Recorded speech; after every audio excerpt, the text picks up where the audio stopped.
It's time now. We're in the real world. It's the time. It's the time of the season. We're technically a minute late because I was being a big poo-poo dum-dum head. A poopy baby butthole? Just a real booger baby poopy time. What the? Booger baby poopy time is it's I mean, come on, we've all been there. I guess, yeah. We all started That was there. me this morning. Welcome in, everybody. My cat moments ago took a giant shit and it stank up my whole room. And now It's the worst. Smells like All you fucking have to cat do is shit take a now. gianter shit to assert I dominance. know. I have two recommendations for this.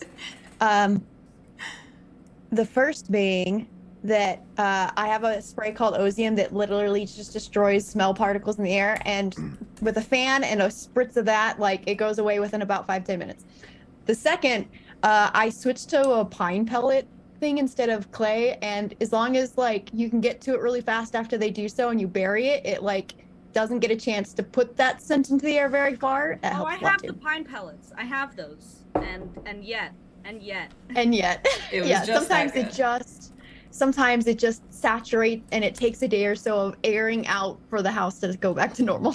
Yep. I'm There's with actually Mortal a and Nick. third You just option. have to take a bigger shit. Yeah. Yeah, a really that's what good I'm third saying. option where you just throw your cat out a window, and then it's no longer a problem. Not my child. I mean, if it's a first floor window, they probably wouldn't care. They'd probably be like, freedom! We devolved to Yeah. just talking about shit so fast. I say, show your cat what you can do. Show me what you got. Unfortunately, I do. No choice of my own. My noisy little bitch will not leave me to poop in peace to save my life. Like, not only that, but like I have to like scooch all the way to the back of the pot so she doesn't try to stick her face in there while I'm trying to go. I'm like, ma'am, excuse me, get out. She just wants to know what's Get out. happening. She just wants to see what's going on, what all the big fuss Whoa, is. whoa! What's the big fuss here? What seems to be the problem here? What seems to be the problem Just here? what is going on around here? See some Just- identification from that. I say, Yeah. are you yeah. licensed? Can I see Got a some license papers? for that. Maybe it's just because like every time that she goes, she seems to time it right when I'm making my morning coffee, and I almost always go and bury it immediately so I don't have it like saturate into my coffee. Wow. And so maybe she's like, well, you always fuss with mine right after I go, so I gotta help fuss with yours. I just don't know what you want me to do. Fuss. Making my morning coffee sounds like another euphemism for pooping. It does, yeah. I mean, it leads to pooping eventually. Hey, yo, I gotta go make my coffee. Mortal, you're a sweetie. You're a joy. Sorry for derailing your reading on Monday. We were talking, so on Mondays, on our like fantasy readings that we do, we were reading about goddesses, the very badass and noble goddess of the earth, Mordias, and it devolved into mommy just really fast. And it was about 90% because of Eternally Immortal. It'd be that way sometimes. It'd be that way. I found out the hard way that it do sometimes be that way. You found out the hard way? Hard? How hard? That is what it do, Yug. That is what it do. That is what it do, Yuki. I cast Pot of Greed. You must immediately add And 2 draw cards 3 to your additional deck. cards. And if Pot you're of not ready Greed? for this one, I Is that a cast Yu-Gi-Oh Pot of reference? Greed. Yeah. Hell yeah, it's a Yu-Gi-Oh reference. I was like, wait a second, I have that card. Wait. At first, I was like, I don't understand your guys' jokes. I must be from the wrong coast. And then I Yep. got it because I played Yu-Gi-Oh! And I may or may not still have Yu-Gi-Oh! Cards. Hang on, Pot of hang on, greed is an East Coast slang term. Hang on. This is Sounds Yankee reasonable. culture. Yankee culture. Hang on. See, and my jokes are cowboy culture. Hang on. So. Just hang on. Just one second. I'm gonna expose you. Cowboys are just failed Ooh. Confederates that ran away. Listen to the stream for a second. Unfortunately, they didn't even run away. They were already out west and still Confederate, apparently. Listen to the stream. Arizona real quick. wasn't a state yet, but Just like listen okay. to this. I summon What Pot a of Greed to critical draw synergy. 3 additional cards from my deck! That's not what it does. Roll my dice! That is what it does. Pot of Greed. What it does. Draw 3. I summon Pot of Greed to draw 3 additional cards from my deck. And I summon Pot of Greed to draw 3 additional cards from my deck. Then I play Magic Force, which is there allows me to play actual Pot of VR Greed you once again to draw 3 additional cards from my deck. You know he's right. And I attack and I win, right? No. You don't have any. You know you he's don't have any right. monsters and. Oh, he's supposed to be here. Is he right though? Is that not what Oh, Pot of you Greed got the does? Celtic guy. My turn. I summon Dark Magician. I also summon Jack's Knight. I summoned Dark Magician. What? How? You can't summon a bunch of cards on one turn. It's against the rules. You never saw this coming. I summon Pot of Greed to draw 3 additional cards from my deck. That's not what it does. It doesn't That do is that. what it does. It doesn't. That's what it do, Yugi. That does what it do. does. So, that's my favorite thing on the internet. And you're welcome. Yeah, it's You're welcome. Summon Pot of Greed. I bet you never saw this coming.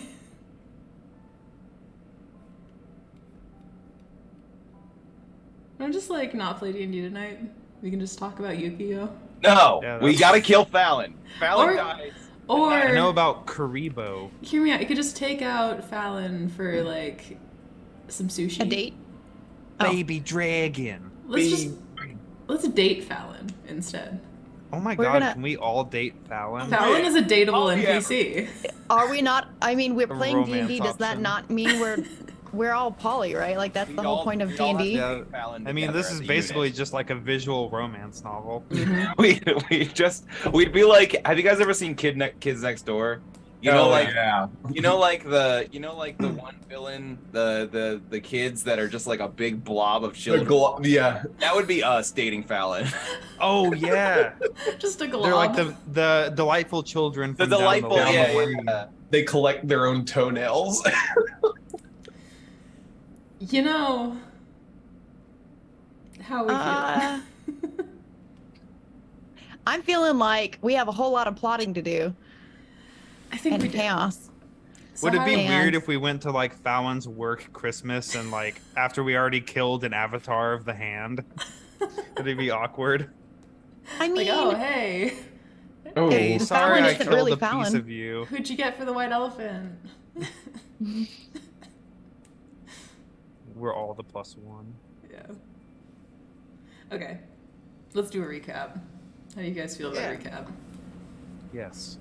Friends on TikTok, come hang out on Twitch. We're live right now in a couple of places. Okay, recap. Last we left off, Demetrius was headed towards the Pink Pearl Tavern to finally meet with Fallon, the serial killer and kidnapper that they'd been trailing. Rocky headed to meet Demetrius there, and meanwhile, Quinn sent some flying friends via the animal messenger spell to try to get an update from Demetrius and also locate Distinguished Gentleman. May, meanwhile, sent her own message by bird, having Fable deliver a letter to someone called Maddie, letting him know that she was back in town and missed him, but telling him not to come find her or let anyone know she was there. Demetrius reached the Pink Pearl and was immediately accosted by the snobby owner of the establishment, who told him that he had a visitor waiting for him and that he would need to leave his weapon outside the meeting room. After some back and forth, in which the woman revealed that she didn't know the name Fallon and that the woman Demetrius was to meet was in fact the right hand and ambassador of the Queen of Fumar, Demetrius agreed to leave his weapon with Iris. Rocky entered the tavern with her new disguise, as Demetrius was being led by the tavern keeper to the back room, the entrance of which was flanked by guards and an unhappy Iris, who waited outside with Demetrius's gun. Quinn began to make his way to the Pink Pearl in disguise, finding Rocky and Iris as Demetrius began his conversation with Fallon. She gave vague answers to his questions at first, and offered him wine before procuring a notebook similar to the one the party had found in Marlbach, and slid it across the table to him. As he read the pages of this notebook, his memory began to rewrite itself due to some sort of magic. This was not Fallon the killer, This was Masara Lanik of Fumar, her identical twin sister, tragically caught up in an unfortunate mix-up when all she wanted to do was locate her long-lost family. There were other things in the notebook, too, which Demetrius was compelled to believe. The hand was benevolent. Someone named Ulrich Altringer needed to be killed. All the members of Nero's council were trustworthy and had the best interests of the nation at heart. Nothing interesting. Meanwhile, in her bedroom, May removed the portrait of her father from its frame, as she was instructed to do by Eam, and read the note written on the back. In it, Eam wrote a small letter to May's father, calling him Gabriel instead of Domnall, the name May knew him by. She wrote, "There is hope for Ulrich, your son." This name was all too familiar to May, who rose from her bed and strode to a chest she kept in the living room which contained dozens of glass vials of water. She smashed all of them. Meanwhile, Demetrius wrapped up his meeting with Masara Lanik, promising to follow up on a lead to locate her sister and reunite the two of them. Quinn flirted with the two guards at the entrance of the room and heard a great deal of the conversation. Then he gave them each a daisy before they left with Masara. Rocky investigated the room and pocketed the 2 cups that Demetrius and Masara had drank from. Rocky and Quinn then briefly exchanged notes and decided to try to reconvene with everyone as quickly as possible, sending DG to gather May and Celine. May, Celine, and Demetrius intercepted each other in the street and had a chance to compare some information. Demetrius spoke emphatically about how it wasn't really Fallon that he'd seen, it was her twin sister Masara. However, most of his credibility to the rest of the group went out the window when the topic of the hand came up, and Demetrius spoke eagerly about how great she was. After some convincing, the group headed back to the Pink Pearl to find Rocky and Quinn. Determining that something was definitely up with Demetrius, Quinn tried a few magic tricks, eventually unraveling the sorcery that had captivated his mind. The session ended with the group headed back to May's home, in a blend of strong emotions. Some filled with rage that burned bright and hot and loud, others with a rage that ran cold and deep. Let's see what they all do with it, as the 5 of you approach May's home. What would you like to do? The night is yours. Long rest.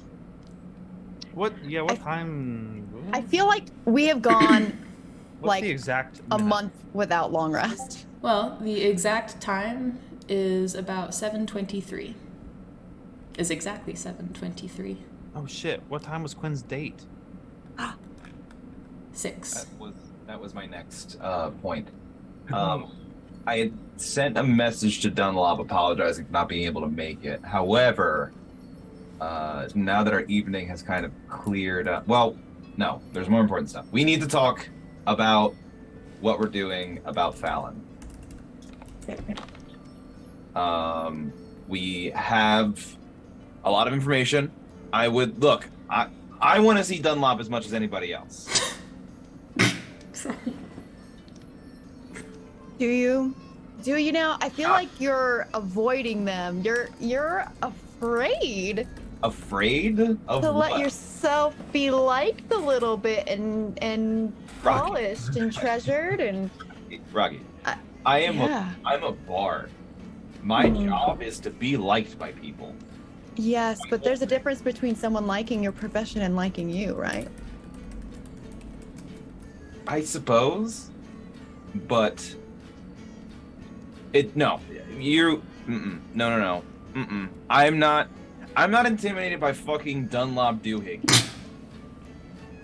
Is that his real name? That's his real name. Is it? Yes.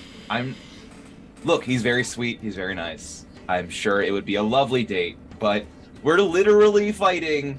We're literally trying to take down somebody who has killed people that are close to us and pretty much been a thorn in our side for months at this point. I'm a little. Yes, but we I've got a can't little do more anything focus. about it tonight, right? Well, I guess I don't know. Maybe we should talk about it though. We need to talk about this. This is what needs to happen right now. I don't disagree there. We should probably talk about this. And I glance over at Demetrius, and then I glance over back at Quinn. I'm like, We should definitely talk about Which, this. by this time, this conversation has been kind of happening and unfolding as you walk back to May's house. As you reach it, the dockside district is quiet except for Iam's house, which is brightly lit from the inside, and there is boisterous laughter and a little bit of music coming from within. Whatever you choose to do. Yeah. Oh, I think I know how she got those guards to relax. As we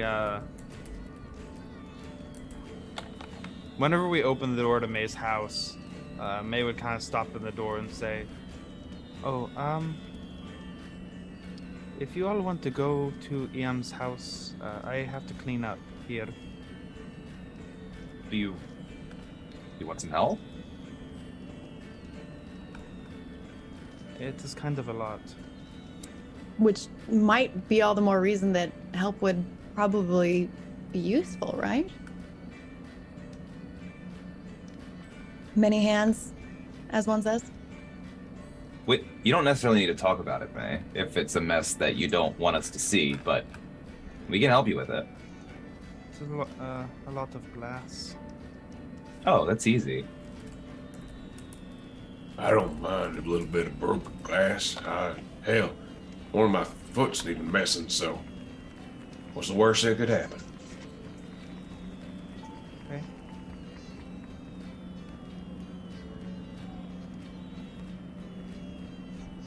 Is that all right with you? Yeah, that's okay. I guess. Okay.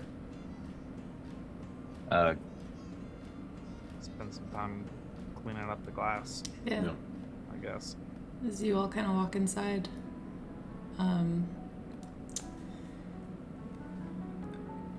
most of the water is gone. It's not slippery in here, but the floor is absolutely littered with not even easy to pick up glass. This is like thin, Just little. little pieces of glass, and it is absolutely everywhere. No one walk barefoot. No more walking barefoot in here anymore. It's just a safety precaution we should all take as a group. Demetrius will just go over and try to find a broom or something in that realm of utensil and just start sweeping very, very quietly, just kind of looking down, seemingly lost in his own thoughts. The floor glitters and kind of crunches in places as you walk across it. But you find an implement with which to do this, and you all can begin. Do you do anything while you clean? Rocky shape changes so that their hands are not stabbable by glass and just starts like sweeping and picking up chunks and stuff and putting You them can't away. change the Texture. it's like you can't like function like you can't change the function of your body using like you can't like have iron hands or something all of a sudden with what you got. You can kind of just Okay. I change was like- cosmetically. Oh, okay. Well, never mind then. I Let's apologize. just That say- would be really cool. I was sitting there like, yes, I have stone hands now, and I'm sweeping up the glass. I don't know. Then Celine no. will use prestidigitation to help clean. Yeah, I'll also do that. Okay. I will as well. Demetrius just sees you all doing this, doing like the amount of work he did in like 10 minutes in like 5 seconds, stares for a second, and just sets the broom down and then goes and sits down. At one point, like Rocky is trying to be helpful, and it doesn't actually know what to do with like the small pile of things that they have gathered, and just casts a minor illusion so it just doesn't look like it's there at all. Nice. In a corner, against the corner of the edge of the wall. They'll find it later. Nice. Oh my god. In You know- 1 minute. Yeah. Trying to sweep stuff under the rug, kind of, like being helpful but not knowing how. Yeah. It's a really small pile, but Right. you'll find that later. As Quinn is helping to clean, he just kind of looks up at a certain point and just says, "Okay, so what do we want to do?" We want to go kill Fallon. Right, okay. Celine will just That- put a hand on his shoulder and just be like, "All right, old man, let's take it easy. We know what we have to do, but we have to do this slowly and precisely. We can't just go in there. I know what she did was fucked up, and you're entitled to your anger and your frustration, but we need to handle this very delicately. We know what we're up against. We've seen this threat before, and we can't just go in there gun blazing. Okay?" I would like to start by saying that's very rich coming from you. Yes. Also, real quick, I don't Demetrius know. is like literally, you see his face, real his quick. normal olive complexion just. Grace. The DM Real says quick. something. If Tori could just speak up a little bit. Oh. Tori, okay. Tori is a little quiet. Sorry. That's Sorry, all. That's sorry. all. That's all. The gain was like super down on my thing, I think. Is that better? Is this better? Yes. Okay. That's a little better. Okay. Little more, little. You can do a little more. Little. I don't think you could be too loud. Nudge it, just a little ticky too. Is that better? Insert meme picture of sloth. Here, little baby, let me whisper in your ear. Something. Is this better? It. Better? It's not really changing. More. Yeah. More. How close are you to the mic? It might just be how Better? close your mic. Better? That's better. Yes, that's better. Yeah. Okay. So just eat your mic. Santa told me that I'm gonna be getting a new microphone for Christmas, so. Oh. Sorry, friends. Congrats. What you were saying. Rocky also says, plus, I mean, Demetrius, if you think about it, what she's done, she doesn't deserve a quick end. She doesn't deserve to go out that way. It should be drawn out. We need things from her anyways. Okay. I mean, drawing it out is a way to lose her altogether, so. I don't want it drawn out. I want it over and done with her 6 feet under. We need to work decisively, but we need to work carefully. We know where she is. We know where she's spending a lot of time. We kind of have a way in with Demetrius being hypnotized, so to speak. Yeah, but I want to say I'm sorry, Demetrius, but you're not the best liar. So the least amount of acting that you can do, that is the best. Here's the thing. We do have shapeshifters. We do have shapeshifters who are good at lying. So what? One of y'all's gonna appear as me and then go talk to her? I think the move is we act as though we have been convinced of your revelation that this isn't Fallon, this is Masara or whatever bullshit she told you. Yeah, Masara. Masara. This is Masara, and we are interested in finding out more about the Fallon situation because we have history with Fallon. So like, she's got a twin sister.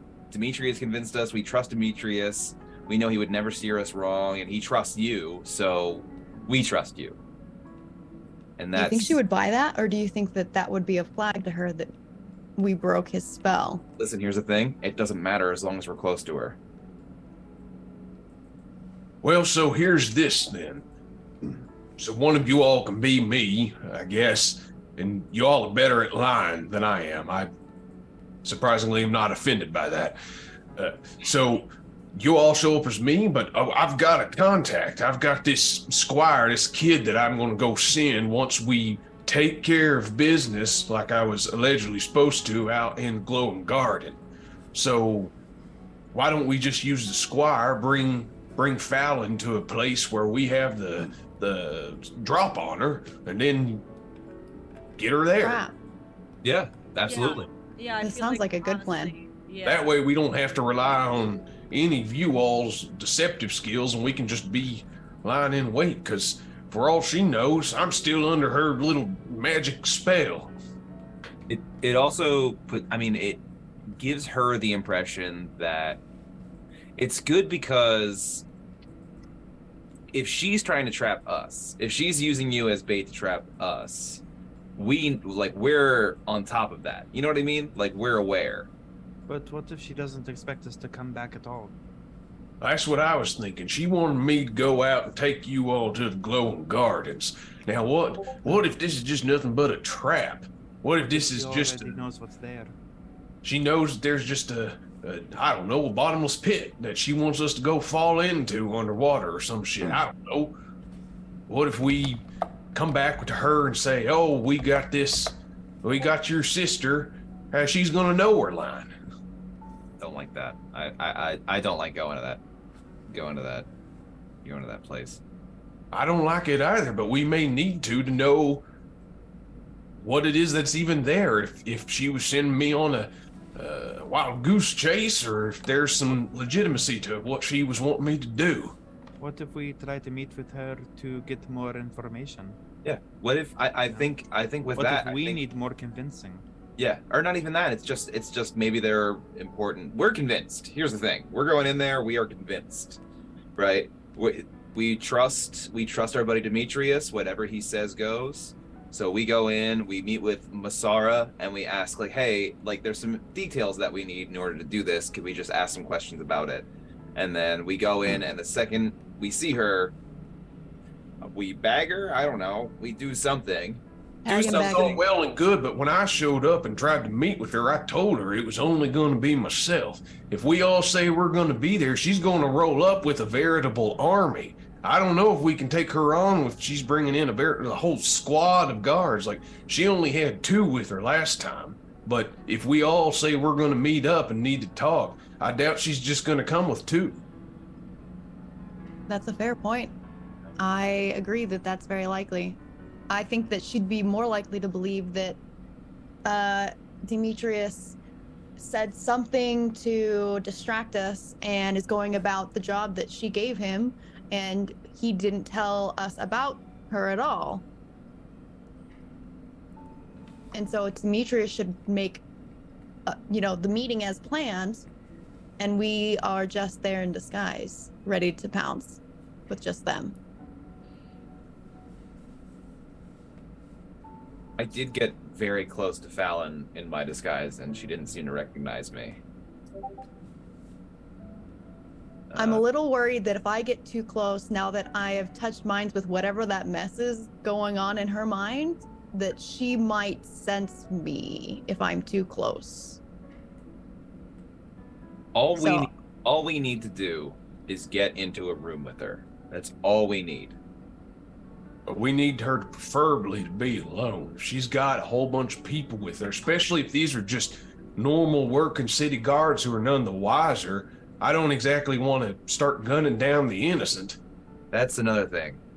As far as anybody but us is concerned, she is an emissary from Fumar, right? So it would seem. The hand of the queen. So if we just roll up and, start blasting her, it's going to look like a political assassination. Potentially as well. Who are the rivals of Fumar? The sisters are, I wouldn't say rivals, but we can lend ourselves some credibility. I could send a message to my mom in Ralbach. She's not the chief or anything like that, but she is, well regarded. A little bit of legitimacy to what we have going on. And she does have evidence to corroborate what we're saying here. We are live on Twitch right now. I know that Come hang out. at least whenever I left, Nero was in talks with Nexus, so maybe, Nexus thought that Fumar was trying to undermine something.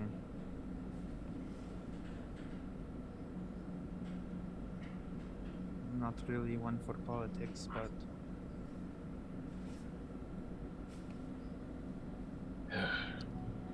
Also, if I send a message to my Jesus Christ. They're so loud. Also, if I send a No. message to my mom, it's gonna take No. a while for No. that to. No. I also don't know if I can even get a No. message to reach my mom, to be honest. You chill. How many miles is Nero from Ralbach? Oh, Is it Boy. more? Is it more than? Is it more than 100 miles? Yes. Yes. It definitely is. Yeah. Yes. Then I will not be able to get a message to my mom. Even if we manage to get your mom's help to corroborate this, I don't know what good it's really going to do us down here and now. We might not, if we do something and Val ends up dead and we end up as Friends, coming out on Twitch. prisoners or Coming out on Twitch. like some sort of The political assassination. context for this live. Maybe I just is don't over know on if that's Twitch, going to coming help out. us much. If we could even It's good get time. there, get her help. But maybe we could sort it out after the fact. Sorry, There's still Kodra as well. there's still Kodra. Every minute we're spending here, Kodra is probably in more danger, probably getting closer to Uranos. I did this now, Zach. Oranos was like a month away from Mralbach, correct? And it's Right. been about a week-ish since we've learned that. So about, I guess, what, 3 weeks now? Yeah, that's Okay. correct. Well, I guess if Rano shows up to Brawlbach, then that could be a problem, but we Well, still got about Talon's- 3 weeks, right? Talon's letter or journal said that she was taking Kodra to the Maw, which Which is on Uranos. is it? I don't think that we know that. Additionally, Talon came straight here, so What if this maw is something here then? Like what if it's Hales, what if it's in the glowing garden? well, I will say that Gloom in Nexus apparently works directly with the Maw. So maybe it is somewhere in Nexus or around there, and this is just a pit stop. I don't know.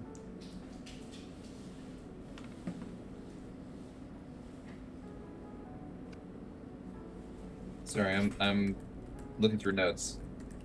Oh, sure. Well, I know that Pacha told you a lot of things about everyone, so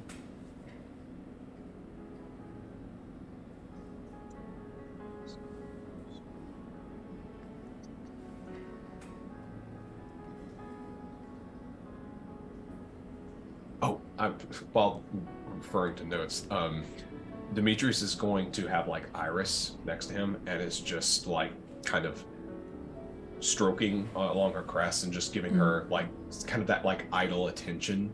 She has And- not left your side at all since any of this.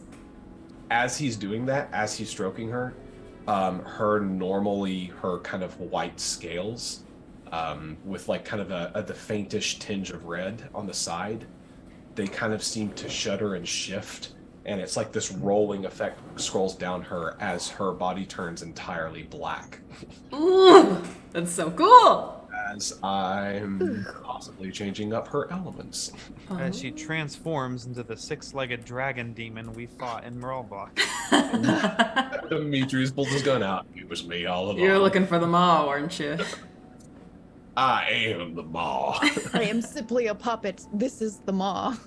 And it's Iris. Oh shit! Don't spoil my plans. That'd be so fucked. I And I mean, love kind it of. so much. I love every second. Surprise. No. Surprise, motherfucker!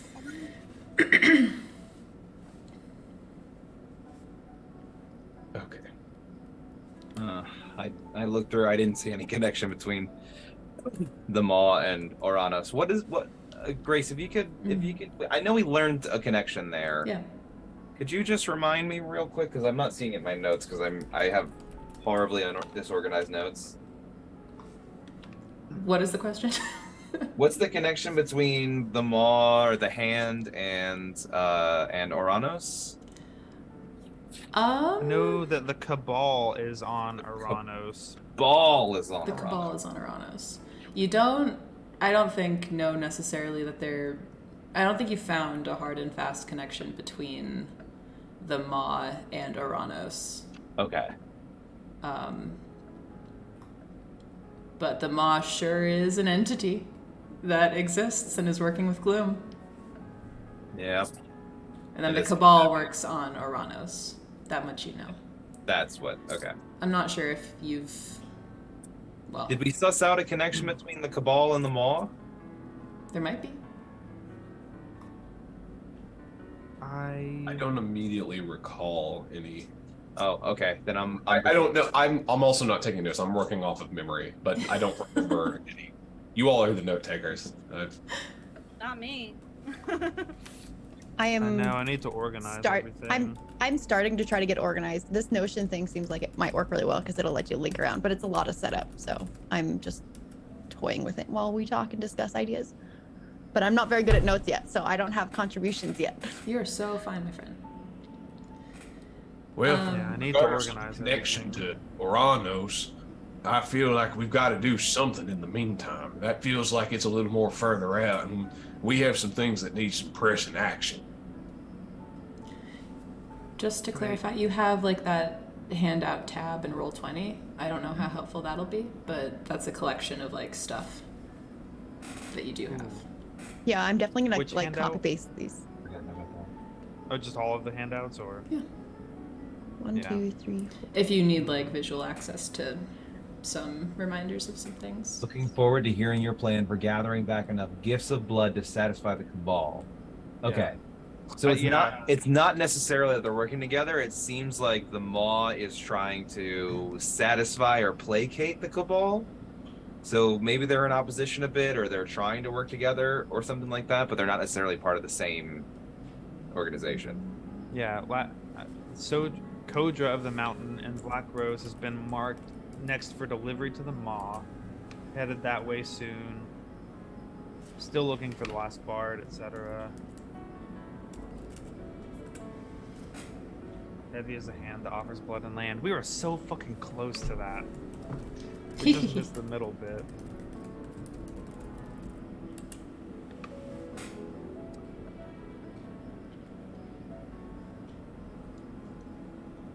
I have like Roll20 in dark mode, and so it makes it a pain in my ass to fucking read To these read handouts. Take it out Yeah, of dark I have it mode. in I have it in dark mode too. No, it looks No. better in dark mode. It looks better. It's better on my eyes. Yeah.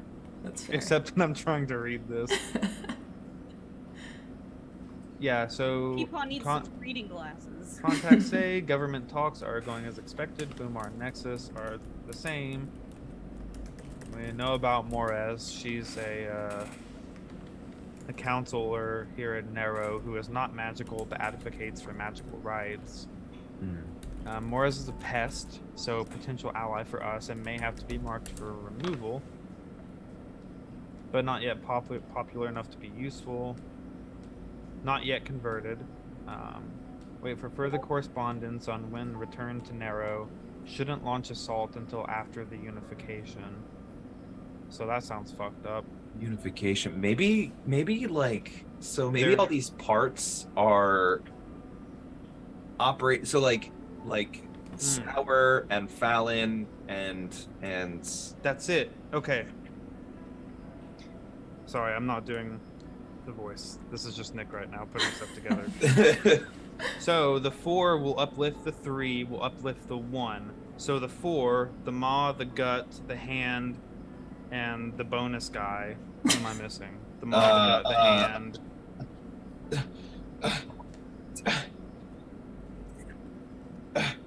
Wait, And I'll find it. Just keep going. I'm not stopping you. okay, so the 4 of those dicks uplift the 3, so the sisters, so Fumar, Nexus, Nero, uplift the 1, which is Valis, the shining jewel of the new kingdom, which is their fucking, you know, Weird They're- little their base. weird little like future ooky spooky kind of thing. Their fucking shit kingdom that apparently is gonna turn all the wolves into hellhounds. That's their mascot. I like Shit Kingdom. That's Am I very fucking good. stupid? Where did I? Oh, I gotta organize this shit. I just scribble stuff down as I go. Like I week to week. have fucking my notes for the Misfits stuff mixed in with my notes for the Tales of You Terminus stuff. stupid Different bastard. Oh god. What a mess. You gotta just buy a second notebook. No, I have one very nice notebook. Ooh, that is nice though. Thank you. Mine has an anchor. It's for me. Okay, the hand, the gut, the maw, and the eye. That's right. Okay.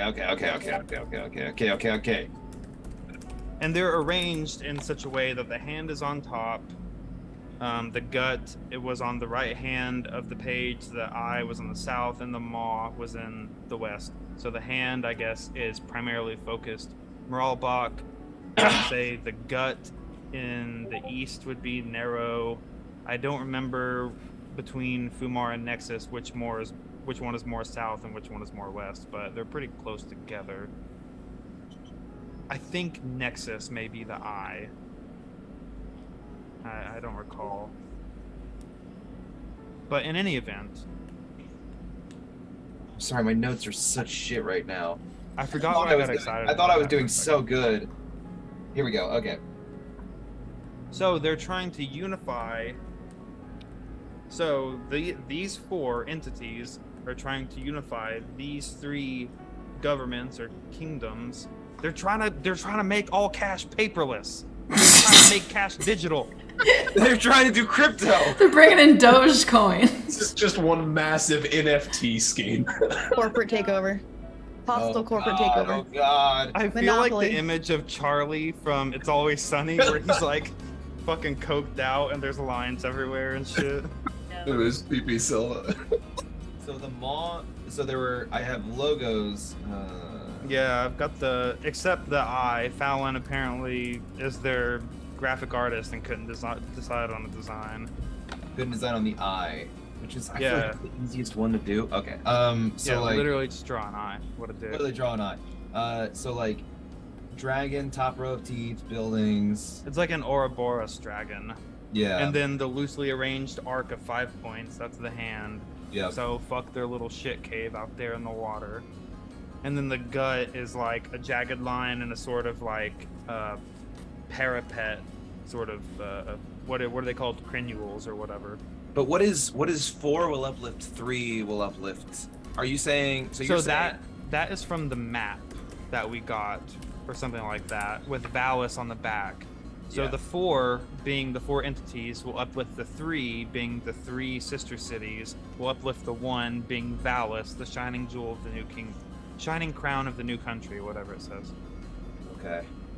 And So they're trying to bring it all into one entity. They're trying to make it.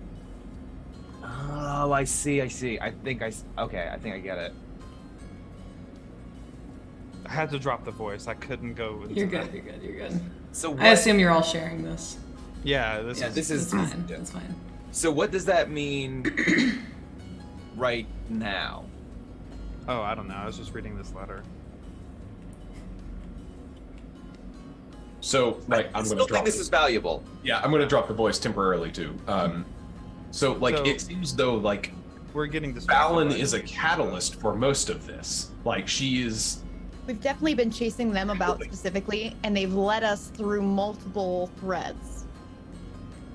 I think Fallon is like. I mean, She's not the whole picture, but she's right. like Fallon is small- like a contractor, like Yeah, an she's- agent. right. As far as I think. I think that they might be a comment, maybe initially had started off that way, but I think based off of what we learned with the mind weirdness, when Rocky tried to read their mind, I think that maybe they started off as a contract and have been sucked into being more of a puppet than an actual contractor.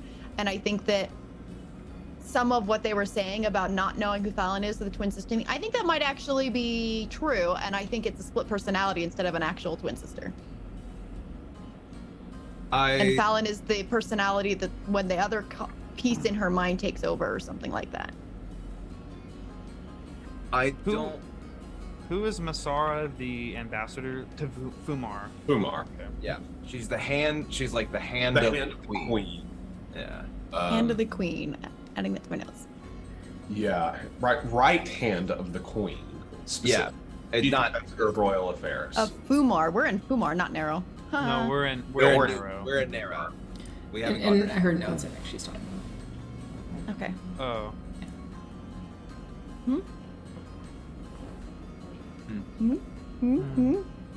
Okay, so this other person is somebody who could potentially give us a little bit of credibility when it comes to taking Fallon down, but we need to act fast. Who's the other person? The person in the government, the person you were talking about earlier. The Morez. Morez. What is her name? Where are we at? Jaina. Jaina Morez, yeah. Okay. I mean, potentially, according to this letter, they haven't yet been converted and are just being a pest. So, So Jaina could even be a potential ally. right. I mean, but I mean, Potential. there's also the part in what was given to Demetrius that says, like, everyone on the Council of Nero is like up Trustworthy. and standing, so Yeah. we can't trust anyone else. Anybody. Right. And potentially even Jaina. Right. But if we get another city involved, like, how's that gonna look? You know, like. How if do we you get- think that? Do you think they're not involved already?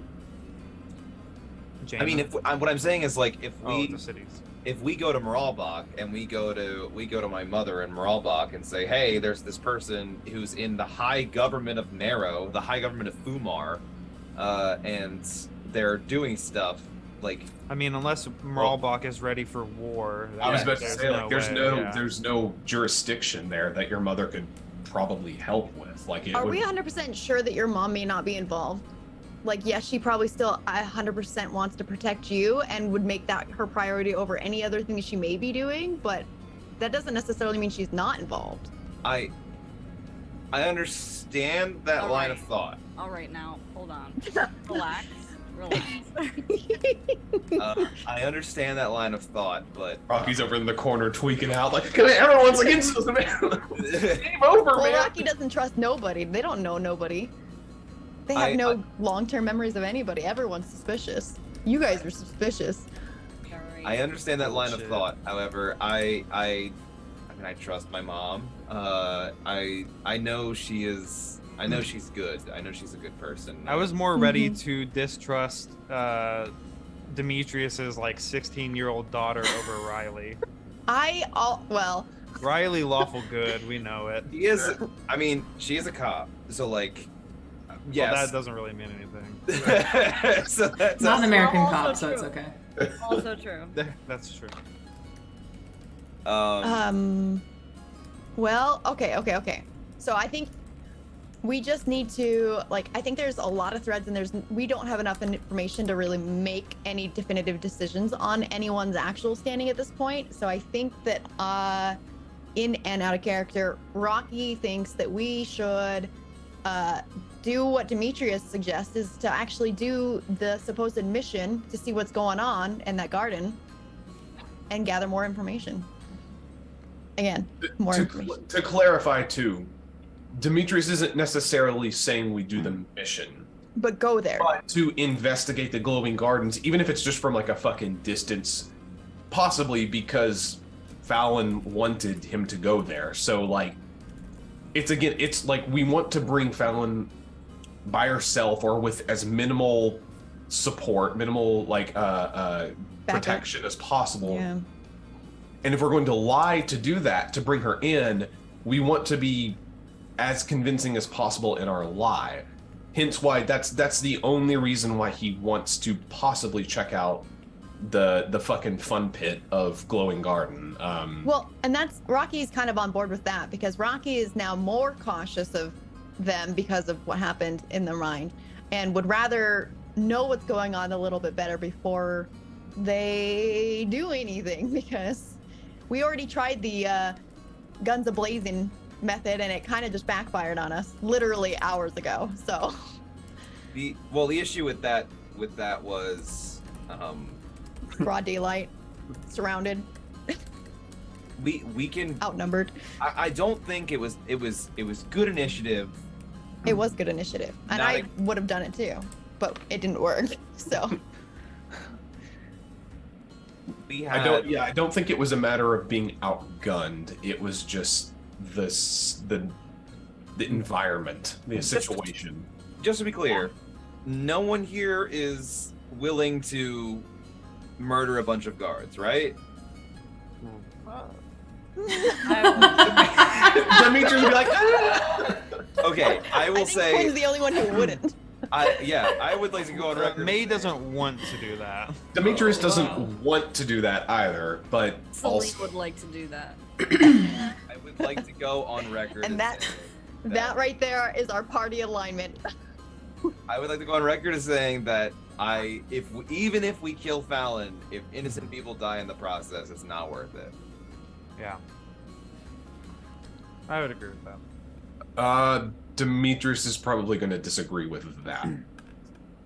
How innocent Rocky is guards. in the middle on that one. They would really not like to kill innocent guards, but Rocky also understands the lesser of two evils and saving more people by taking out one or three.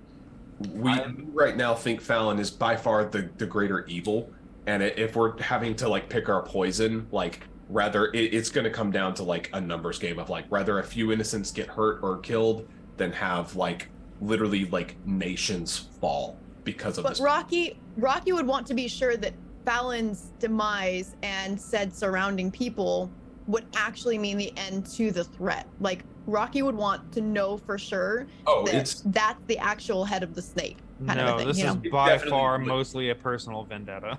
This is way more of a personal vendetta for Demetrius. However, he also thinks there is valuable information that we can glean from them, even if it's just like We need to know even where. killing them could potentially cause a vacuum in whatever network they're a part of, and something that worse could fill itself that could spot. show us more threads. Also that. We also need to find out where Kodra is. Yes. Right. That is Codra's the biggest important. thing against just killing Fallon outright. We also all still need to move to Asteria because that's what Demetrius wants to do. And we'll be hearing about that. Move to Asteria? Yeah, so we can put you in a home, Gramps. Gramps is gonna shoot your kneecap. Good luck. I'm spry and youthful. Okay.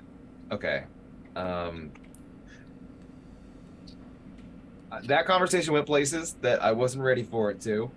I went Went off on a tangent a little bit. That's my Went off bad. on a tangent. Multiple. And now I we're made a talking- connection, and so I had to vomit. No. I'm talking about the morals. The morals. Oh yes, the murder muppeting. But I've kind of been convinced on going to the garden, or even just making it seem like we went to the garden. Yeah, Or getting. what if we send did a Fable party in. split? Some go and some stay. I think we So need. let's stick together. Yeah. I can Okay. send Fable into whatever it is. How did she happen to say how far away this garden was? The Gloating I Gardens knew is, it like, was, right it's here. Close. It's off the coast, right? Yes, yeah. the It's glowing It's just on gardens. the outskirts of the city, right? The glowing gardens are a coral What reef. causes the water to be purple? And It is stuff. expansive. It You is said it's like a huge. day trip, right? Basically, it takes about it would take at least a day to get there and get back, right? No. The Oh. glowing gardens are a coral reef that are like in the ocean. You are actually like almost in them currently, just in May's house with the way that the docks are set up. They're like a skip, drop, and a hump. Yeah, they're a hump away, huh? Don't. Oh my god. Okay, gang. I we all got just things gotta on the talk and mind. then You're we'll be talking ready. about dating my NPCs. Quinn's got a bachelor's degree in Don't- humping. We're set. Don't hold me accountable for the things that I say. A skit, jump, and a hump. So, Skip, a real quick, hop, and a jump. It's just a lot of it. They're big. They're close. She told you about a Fallon was cave. saying, Fallon dropped off a letter to Pacha, delivering target number 4, Kodra, to the Maw back in 3 or 4 days. 3 of the Damarkog have been taken so far, not including Kodra. Right. The So Dahmercogs is the name of the Kodra's bar number group that you're 4. in? Yeah. Yes, that's the name of Okay. the group of bards. So One if- of them, one of the people that was taken was the headmistress of the Blooming Rose in Fumar, which is a fairly large deal. What if this? Again, this is just spitballing ideas, but like, what if this glowing garden, this pit or whatever that's fucking there, is actually like a holding cell for all these people? Like, Or what if they're involved? and it's like, Maybe they're not kidnapped at all. They're not involved. Okay. Crane, your Depends face on makes who me that so was nervous. for. Don't I worry think about it. investigating the glowing garden is probably the best next step. Well, we can't just turn around and be like, "Oh, we did it! Hey there, Fallon, we did it!" Like, we can't do that. No, but we need to know more about the area, what it is that I was originally being sent there for, so Yeah. that when we do lie, when we do try to get Fallon by themselves, we have hopefully a proper frame of a lie. Like, if you're gonna lie, you need to make some truth in there and make it believable. We could go there, take a look. We understand that there's likely danger. Mhm. We pop in, we keep our eyes open, we're ready for danger at any moment. We see what's there. Fuck. I'm back out. I don't like it. I can send Fable in. I could send Fable in to like do a bit of advanced True. scouting, Yeah. see yeah. what the deal is, if we can glean anything, and then decide from there if we want to hop in. Yeah. I like this plan.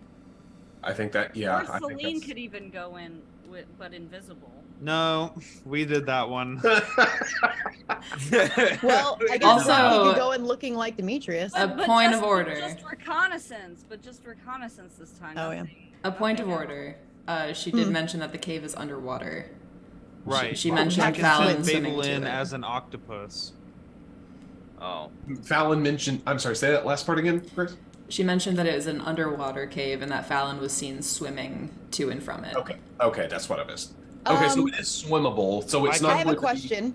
We can get Does it. shape changing mean that I can change into animals? No. Okay, I was like, I'm gonna change into an octopus and be stealthy and check it out. I can transform Fable into an octopus and send him in there. We could also That's probably true. find something that'll allow us to breathe underwater, maybe like potions or something. I don't know. Yeah, but let's I'm not just a stress out pretty about good that swimmer and until can hold my breath pretty well, but I mean, all right. Rocky does All right, not swim Papa, well. you got a metal arm and leg, so Fuck you, I have a swimming speed because I'm an awesome ranger, bitch. Celine also swims pretty good. hey, it is not. Rocky doesn't not. either. So- Rocky's spells are often Although, fire. maybe I can find a dolphin. Oh my god. Oh god. Get Yes, a whale. you find have it dolphins, and then we swallow get us. to use them as skimmers. A dolphin can't swallow us. They would much rather have I sex. said No, a no, whale, no. you A goober. whale could swallow I us. said a we just, whale. we you- just need A we whale. just need skimmers, right? So he would talk to Dolphin, and we would just those of us who don't swim as well would hold the fin, and it would just swim us where we need to go. This is turning into fucking Evan Almighty. Oh my god. I can talk to dolphins. I'll talk to a Okay. dolphin. The dolphin will bring us down and get He's us not a somewhere where we can dolphin. breathe. Not a dolphin, please. As someone that Of a married a sailfish, a marlin. I don't know, something. Sea turtle. Oh yeah, that's cute. Can I get an otter, please? No. Grace, can we get a comprehensive list of all aquatic life near? Well, since it's got Yeah. turtle, and it sounds kind of topical, wouldn't it be like sharks and stuff? I That want a would be bobbit enough worm. Can you find me a bobbit worm, please? Yeah, I'm just gonna send roll my for it. octopus Into the Roll for finger bobbit hole. worm. I'd The like a DC is sunfish, 42. Oh my god. Okay, so you have multiple Sunfish. leads, things that you could do this evening. Yes. Yes. You have glowing gardens. You have Dunlop Doohickey himself. You can take the party straight to Fallon. What would you all wish to do? I will say this as for what we do this evening. I feel comfortable transforming Fable, and Quinn can go on his date. I don't feel comfortable going out on the ocean at night. No, Correct. I think we do that in the morning. We got to rest anyway. Yes. I can go on my date. Would I be able to go on my date and still Get rest. get Well, rest? I would. That depends on how it goes. I will not I feel like that deprive can you still of a be long restful. rest if you dare to go on a date. You'll Okay. be fine. A late Quinn, date. It Get is my back likely. a little It is likely not getting there with Quinn anyway. But okay. All right. I'll go on my date. Will that make everybody happy if I go on my date? We all Yes. unanimously say yes at the same time. Yeah.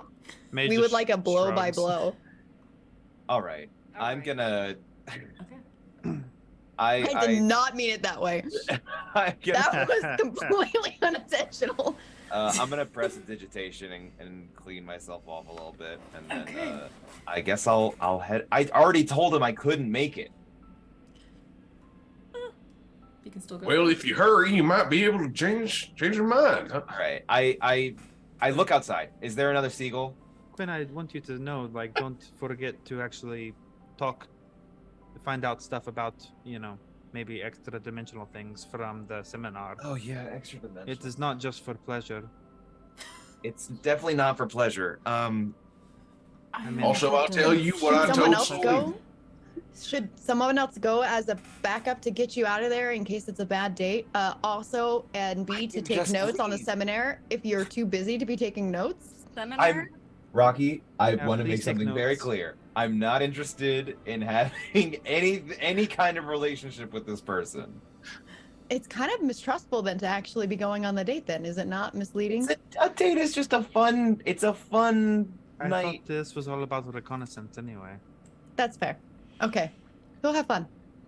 Quinn, I'm sorry. Are you interested in this person?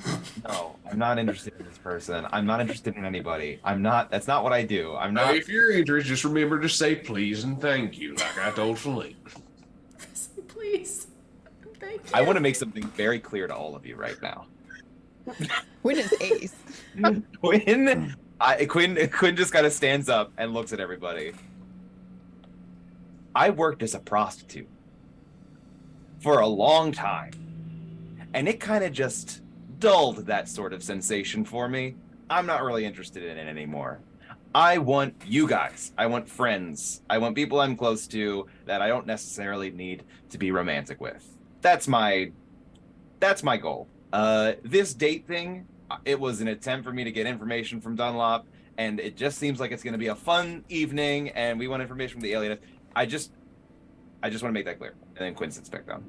Rocky slowly stands up. That's an option. We Like, don't it's have to never just all occurred to stand them up that you whenever we talk. Don't have to. Yeah. I mean, yeah. That's what I thought. That's what I figured. And Rocky just sits back down and just sits back down. Like, shit. Okay. So I'm gonna head over to Dunlop. okay. So you head to the building that he mentioned. Okay. And the rest of you, Nick, real quick, what are the rest of you doing? Just so that I know. May is going to pick up the chest, go into her room, make sure Celine is not under the bed. I'm not. We're gonna double check.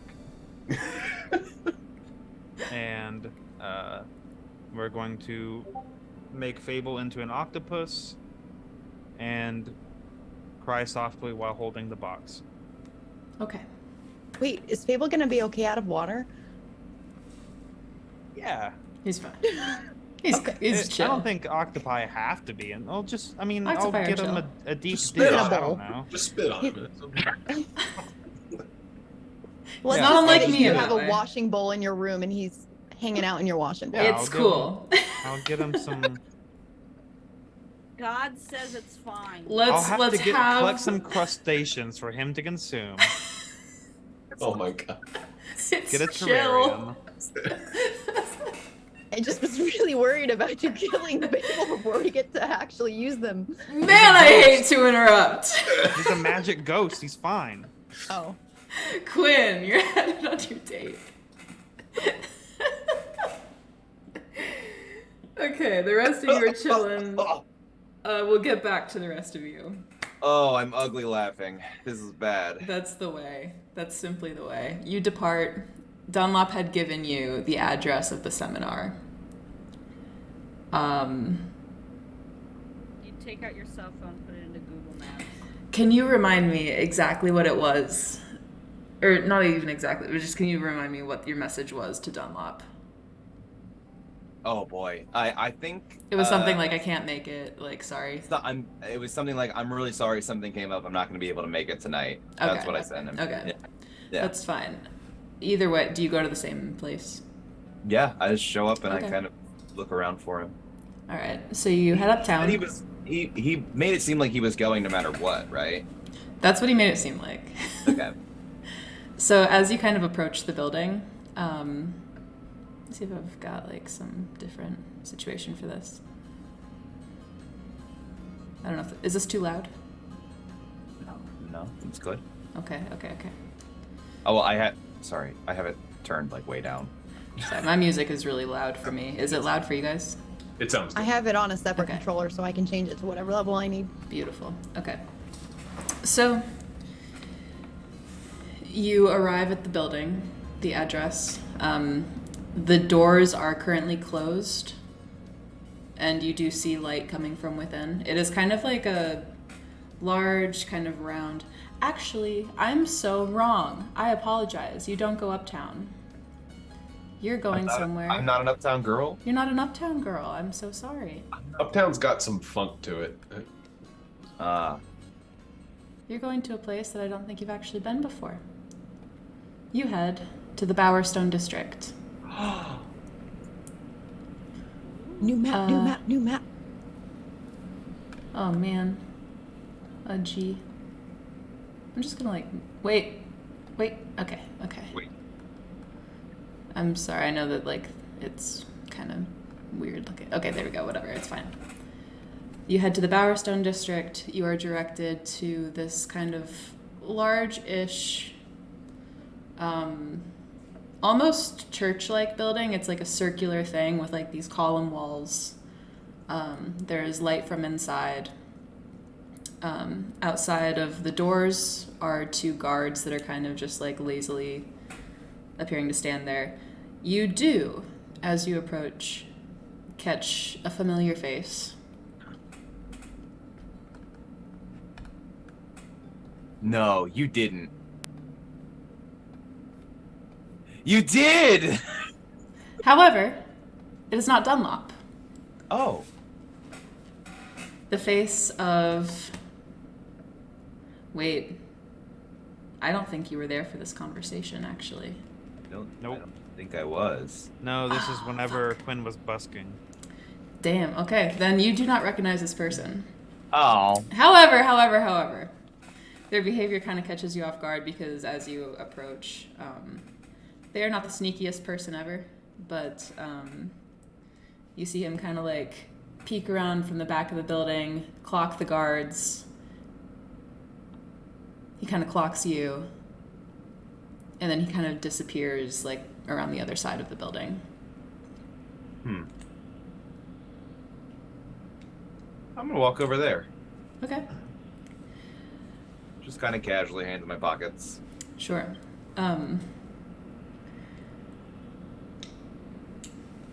He's kind of like you catch him. he's scaling the building that is like you enter like an alley. On the one side is the building that the seminar is in. On the other is like this building that's very close to it. It's a narrow alley. He's climbing like the opposite building, the wall. He kind of looks down at you. I just walk up and look up at him on the wall. Are you coming? Yeah. I start climbing up behind. Where is May? May?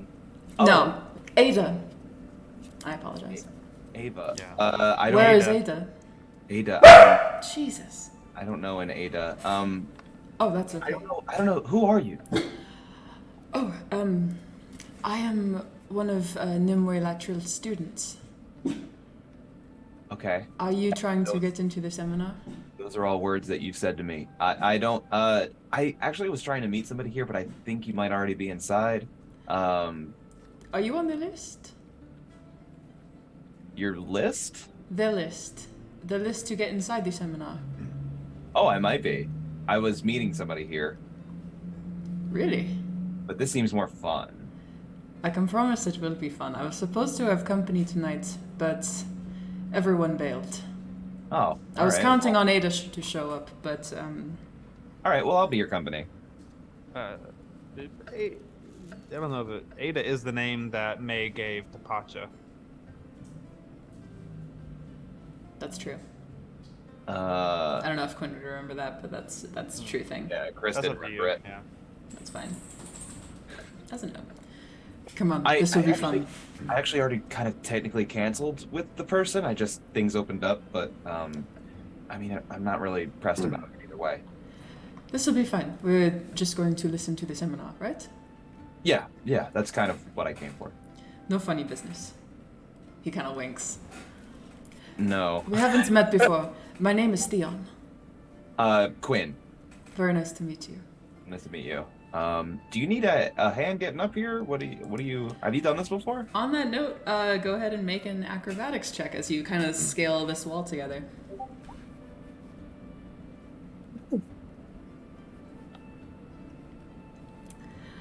I might need a hand.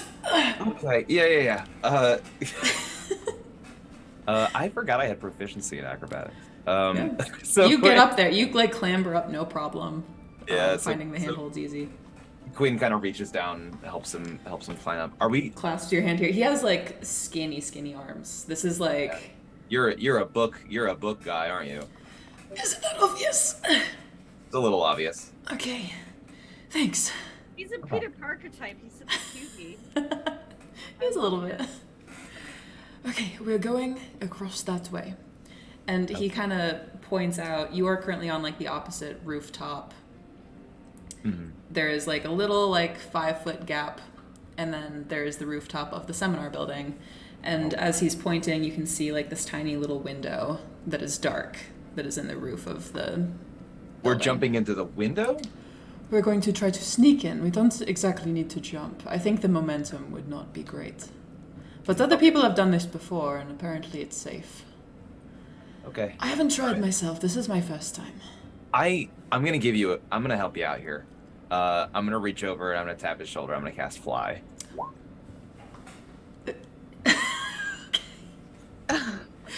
His eye, like... Who are you? My name's Quinn. This magic is... Oh, I have so many questions. And now is not the time. Okay. But I am going to have questions for you later. Is this okay? Sure. Yeah, that's fine. I've never seen magic like this. Would you like me to lift you across?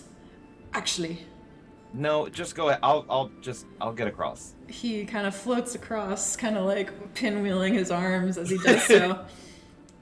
He is dressed very simply, just as a note, like simple kind of like robes that are kind of just brown and drab. Very slim frame, like big young eyes, and he has like a little kind of like book that's fashioned to his hip, along with like what looks like component pouches you would recognize. He flies over and like unlocks the window and opens it and kind of looks across, waiting for you. Okay. I'm gonna take a few steps back. I'm gonna run a little bit and I'm gonna jump. Okay, give me another acrobatics check. Huzzah! It wasn't too hard. It's like a 5-foot gap. Right. You clear it. You kind of stumble a little bit. He like catches you a little bit by the elbows. You have to be very, very quiet. Okay. Yeah. No problem. If we are caught here, they will turn us into rats. You know, being a rat's not so bad. Questions for another time. Okay. Come on. And he kind of like squeezes, like swims his way into the window. Do you follow? Sure. Yeah. Awesome. Oh, you know what? Let me fix something very, very quickly as you do this,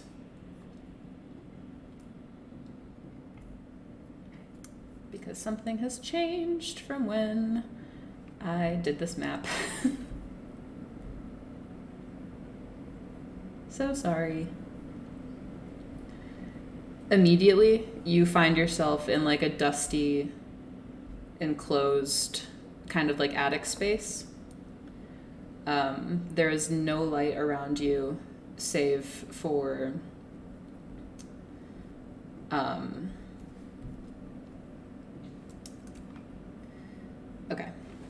save for like in the near distance where the floor kind of gives way to like this open space, suggesting that you are kind of like in the ceiling right now. But you're kind of just in this crawl space. It's pretty dusty. You can hear light sounds coming from below. And as you and Theon kind of approach the edge to peek over, this is technically a battle map, but this is just like what you see. Yeah.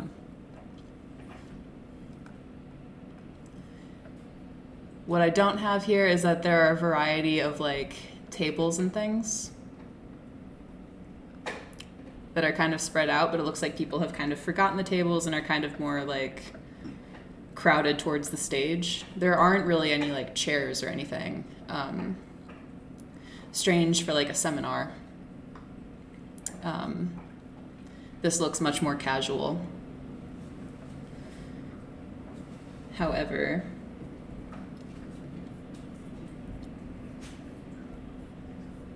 sorry, I'm just pulling up one more thing here.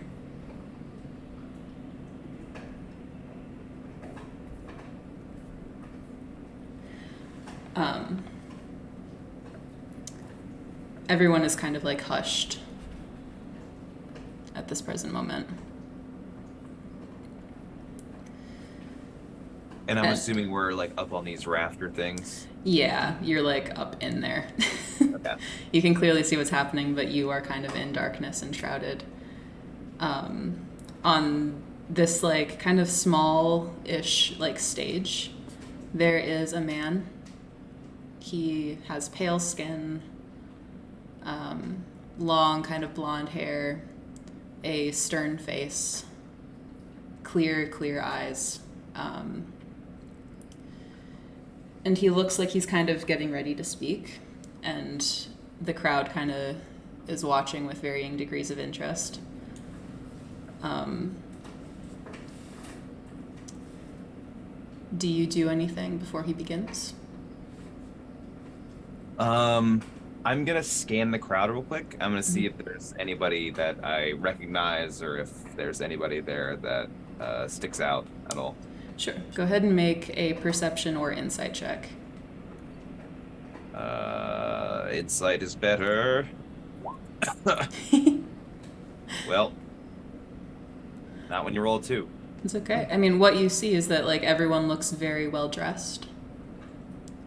These appear to be nobles or upper class residents. It's hard to like spot anything that would suggest these are all mages specifically, but this looks to be like a very high class crowd. Everyone is wearing like brilliant necklaces and fine silks and vibrant colors. Oh, Quinn just immediately... You do not see Dunlop. Yeah, Quinn just immediately thinks like, oh man, did Dunlop spend like a ton of money to try to get me a spot here?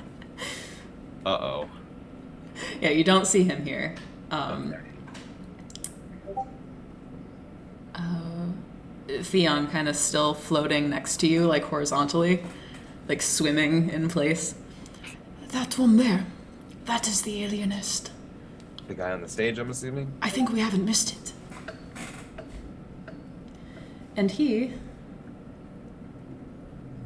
Oh, if that was a question directed at me, yes. The answer is yes. Okay. All right. He kind of takes a sip of water, sets it down.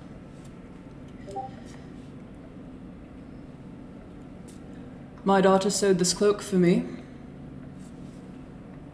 Very fine handiwork. If you look closely, you can see the seams that bind the silk, that combine two lengths of fabric into one. Say I go out riding with my son, and my cloak, though well made, catches on a tree branch and rips. My daughter could repair it, certainly. But the fabric would forever hold a scar, a memory of the tear. And the cloak would forever be just a touch weaker at the sight of the wound. There is no greater system of law than the laws of reality. The greatest among them, of course, the principles of cause and effect. Every event is a consequence. We walk, my friends, through a world of tears. So, where is the tree branch that caught our planet by the shoulder as it races through the forest of oblivion? There's some scattered laughter. Many of us who have lost family, friends, peers, we turn our faces mournfully to the heavens and ask what most of us fail to understand is the most important question we could pose to the universe and ourselves. Why has this happened to us? Why has this happened to us? A simple tree branch does not necessarily wish to wear the cloak that it catches accidentally. Scholars near and far agree. The Moonfall calamity and the subsequent terrorism we have faced could not be an unfortunate accident. The stars and planets that orbit us would deter any natural catastrophe. So again, I ask, why us? Did the calamity start with the death of the sea? Did it start in the First Age with the first invasion of Oshana at Balak? No, my good people. I believe our world has held something special from the very moment of its birth. Something that kingdoms from realms beyond would wage centuries of bloody war to obtain for themselves. I propose to you this simple hypothesis. Our world is not unlike a heavily embroidered cloak. Vibrant and detailed and chromatic and beautiful and full of holes. The veil that separates our reality from that of other realms has always been weaker. My research team has long since followed a simple philosophy. Ask why, until you can't ask why anymore.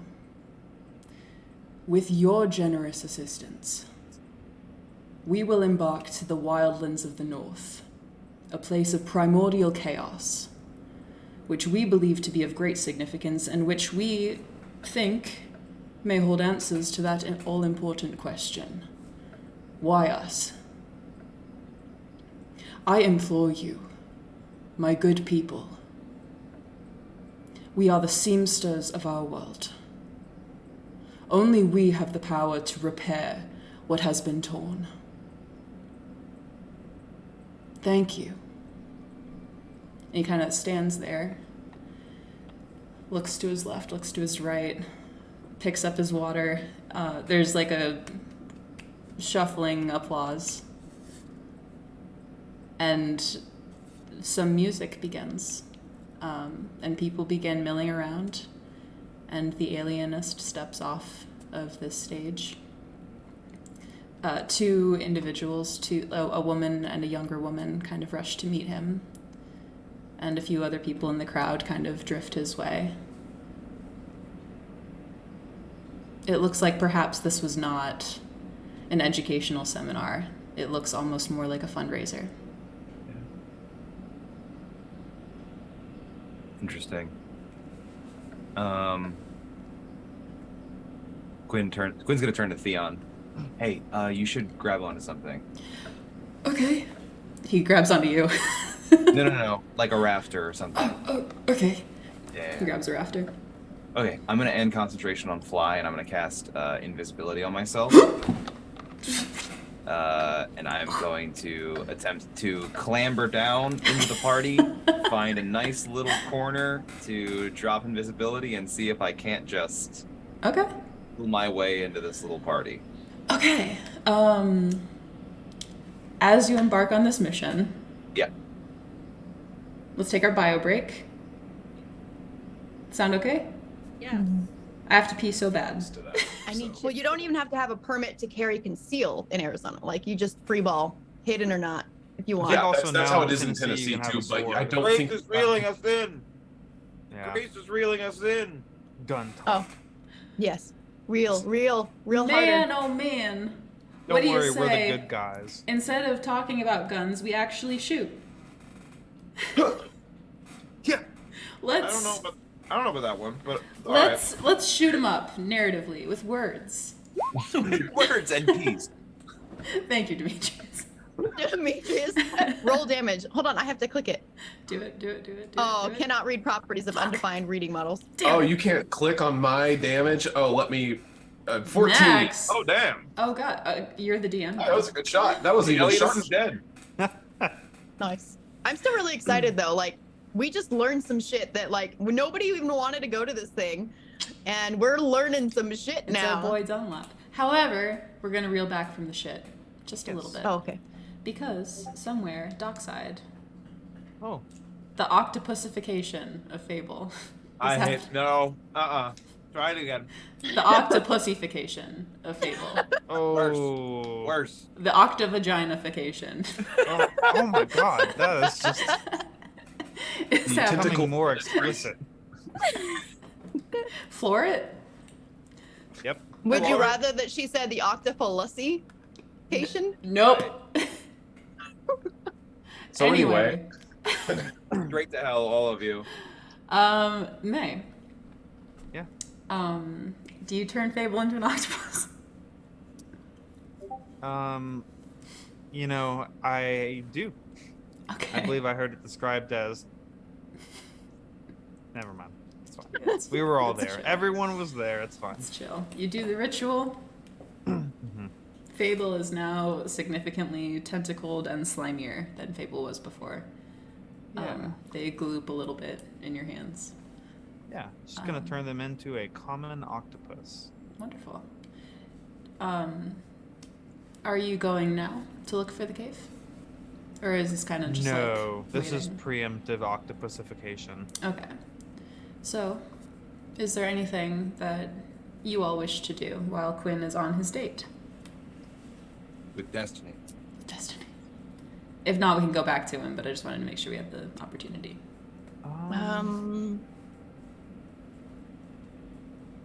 I think Demetrius is, as far as for Demetrius, he will just go outside of Maze, just like right outside the door, and light up a cigar as he kind of puffs on it. And he'll talk to Ophelia some more. Just, you know, general chit chat. Just keep being good Yeah. dad and talking and. She relays to you she is in the process of learning a specific dialect of Elvish. Against her wishes, she has been enrolled in a like schooling kind of program. She describes it weirdly. It's not like a public school. It's like a cool thing. They go out on field trips all the time. The mist is crazy in the mountains. She has a lot to say about how gorgeous and quiet Under is. I love that. I as I'm talking to her, I'm also going to occasionally drop in Elvish, as I speak Elvish, and I'm going to just occasionally just start randomly switching just to fuck with her, basically. Like, That's so cute. She kind of yeah. Go ahead. No. That's good. She Please, kind of there's like, one.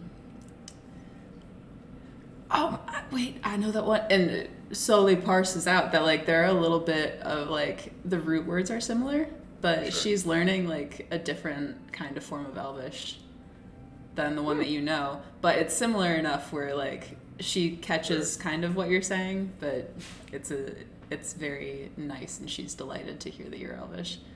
I didn't know that you spoke Elvish. I just kind of laugh and said, I think there's a lot you don't know about me that I'm looking forward to informing you on. And as soon as I see you, and we all are once again one big happy family in Asteria. Yeah. Any word on Mom yet? I'm looking, sweetheart. I am. I know you'll find her. I mean, I don't know what I can really do. You don't need to do anything. You've got your school. You've got your whole life right now in stereo. You just focus on that, okay, sweetie? They talk so much here about understanding the world and the energy that surrounds all of us, and you know, it's a little bit hippie, but I wonder if there's like anything I could learn here. I've never been, you know, magic was not really well, I don't know, halfway even really believed in it, but I don't know, what do you think? Maybe I could learn something here.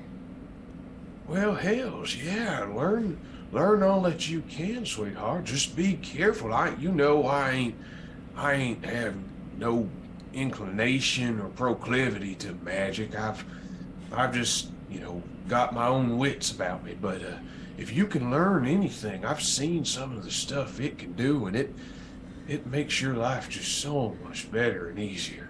All right. One of my, I guess I call them teachers. One of my teachers was saying that they thought I could learn. I'll give it a try. You think it's not a bad idea? Oh, I don't think it's too bad. Just be careful, all right? It ain't to be trifled.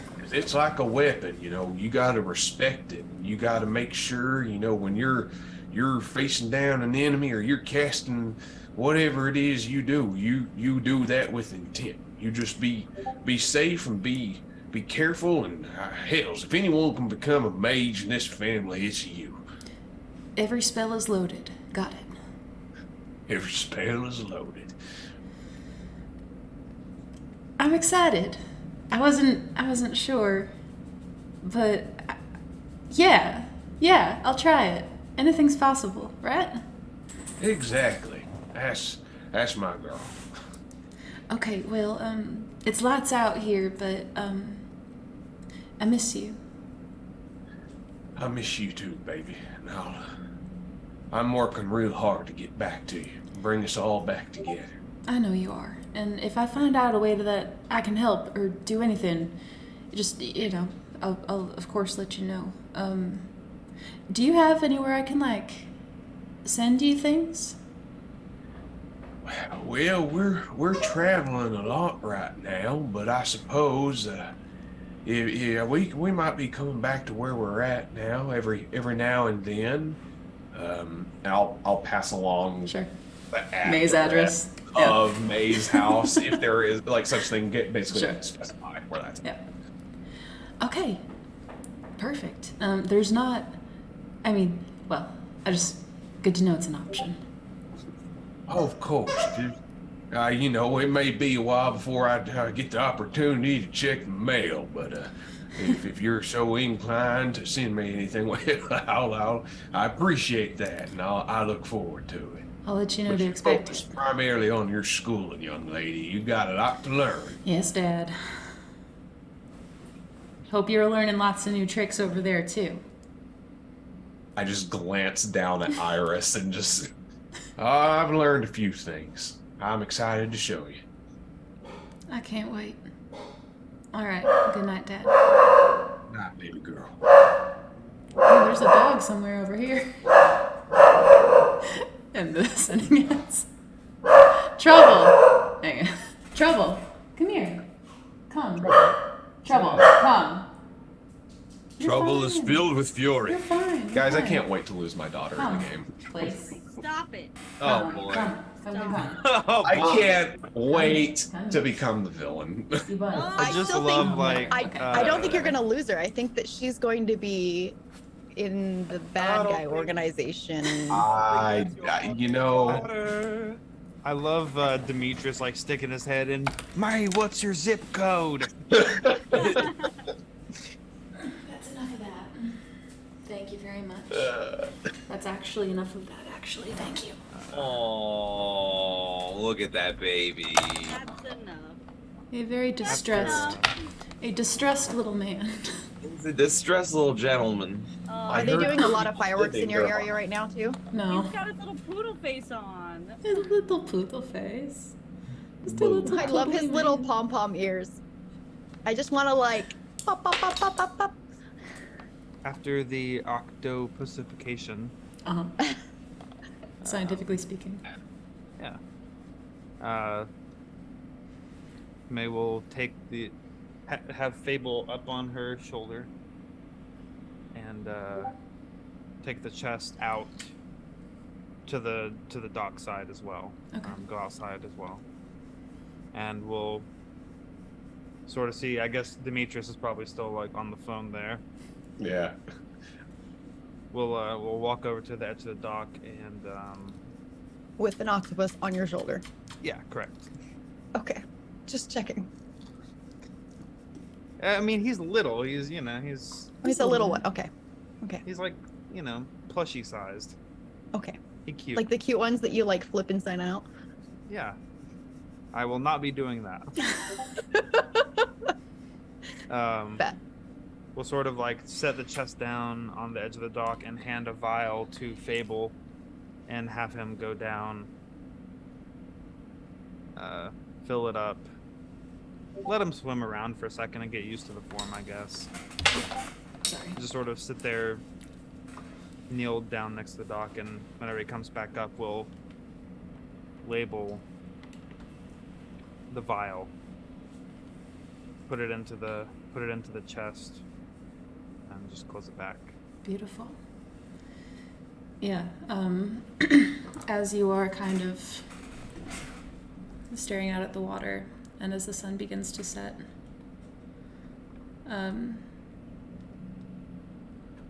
you haven't really enjoyed a sunset here in a long time.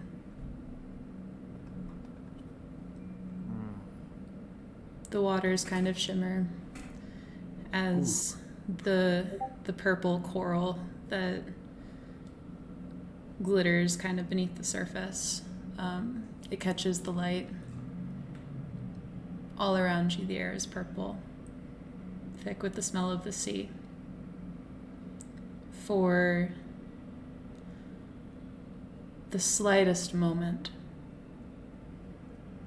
a brush of wind kind of lifts a little bit of the hair off your face, and it smells just like Domhnall, gone as quickly as it came.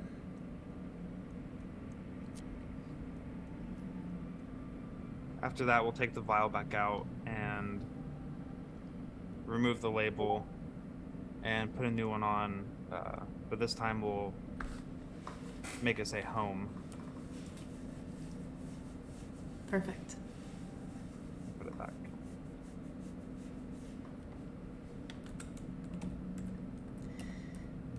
Anything else, May? Now let's just sort of sit there. Beautiful. Time ticks along. The waves roll in. All is quiet. Is And- Iam's house still going nuts? Looking there, yeah. It is. There is very light, like some sort of wind instrument that kind of carries out from the windows. There is the smell of stew. It smells awesome. And you hear like laughter and joking in Celestial coming from inside. To Demetrius, I guess, once he's done like talking to Ophelia. How is she? She's doing good. She's actually, she's looking to start learning magic like you, I guess. And seeing how strong you are and how capable of a young woman you are, I thought, hell, she might as well go for it.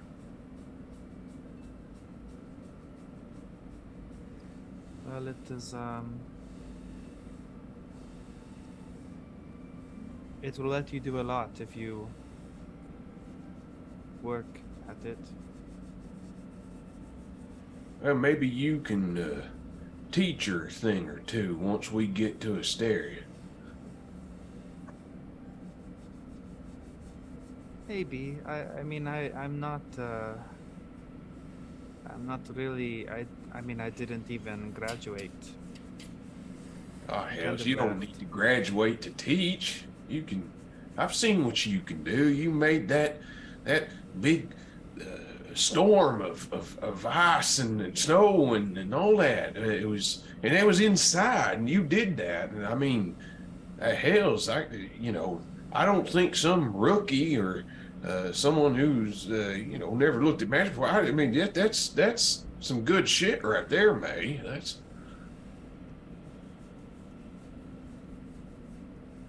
Well, hopefully she won't have to learn anything that is like that. Things that hurt people. sometimes you gotta hurt people to keep yourself from being hurt. That is very true.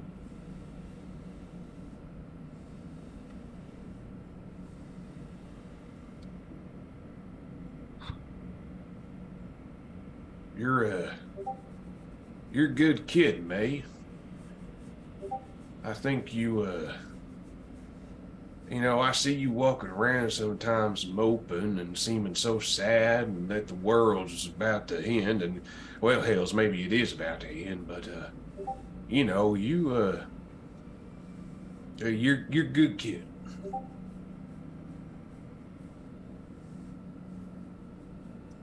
Got a good head on your shoulders. Smarter than me. Well, I don't know about that, Demetrius. I feel like I keep sort of, making missteps. I don't think you've made any missteps, at least not anything major. Hells, we wouldn't have gotten this far if it weren't for your insight.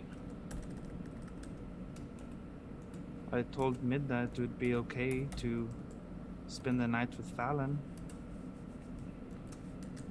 Well, I mean, you can't be all-knowing.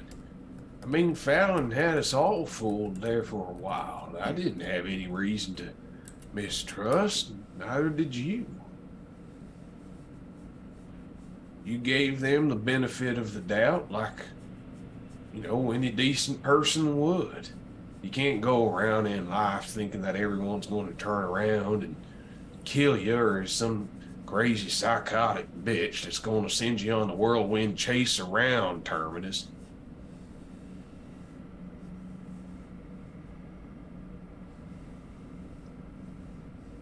Yeah, I guess so. Up until now, it seems like kind of that is, well, it seems like a lot of bad luck lately, I guess. Yeah, well, But I bad guess luck doesn't last forever. Sooner or later, it's got to change, and I get the feeling that for the first time we might actually have a leg up on old Fallon. Yeah, I hope so. Me too. You want to smoke? You don't? Do you smoke? Yes. No, you asked me that before. Thanks Oh for that. yeah, I forget. No.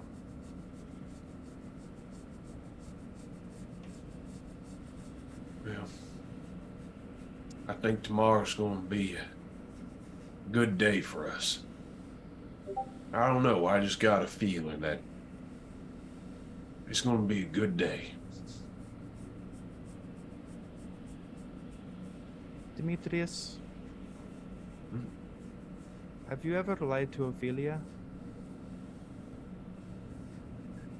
Well, I mean, yes, I suppose I have.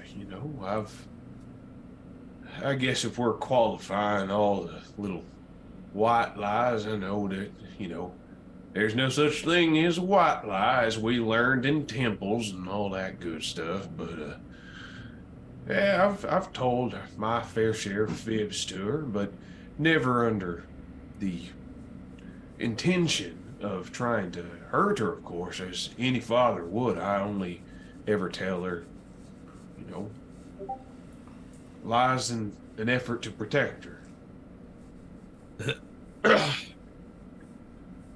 Has that always worked out for you?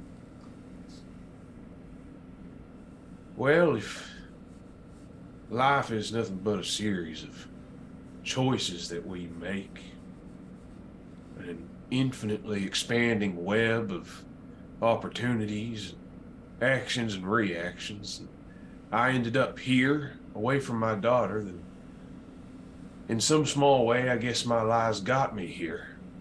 Separated from her, not sure where my wife, her mother is.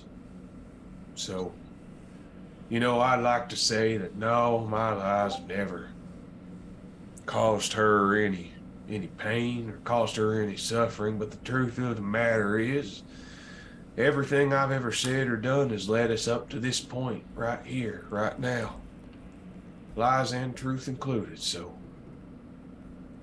I guess, yes, my lies have hurt her. Well, at least you got the chance to learn that lesson. That is good. Do you think that you will lie to her again? Well, I'd like to say no, I'm never going to lie to her again, but I reckon I'd probably be lying to you then. He kind of glances over at you and looks at you kind of pretty hard. May's just looking out. She's looking at the sea. He just takes like a final, like really big drag off of the cigar as he flicks it off into the ocean. Well, I don't know, you know, I don't know what you've been through, May. I hesitate to ask or pry. I'd like giving people their privacy, you know, but, if there's ever anything you ever want to talk about, you know, sometimes it's, it can seem noble to suffer in silence, but there's nothing noble about it. It can just stay bottled up and slowly eat away at you until there ain't nothing but a shell left. And you're a good kid, and I don't want to see that happen to you.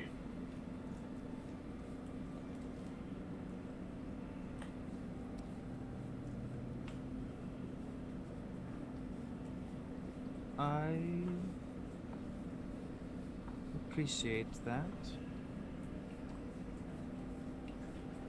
I'm sure there will be a time where that will happen. But, I mean, we have to focus on Fallon.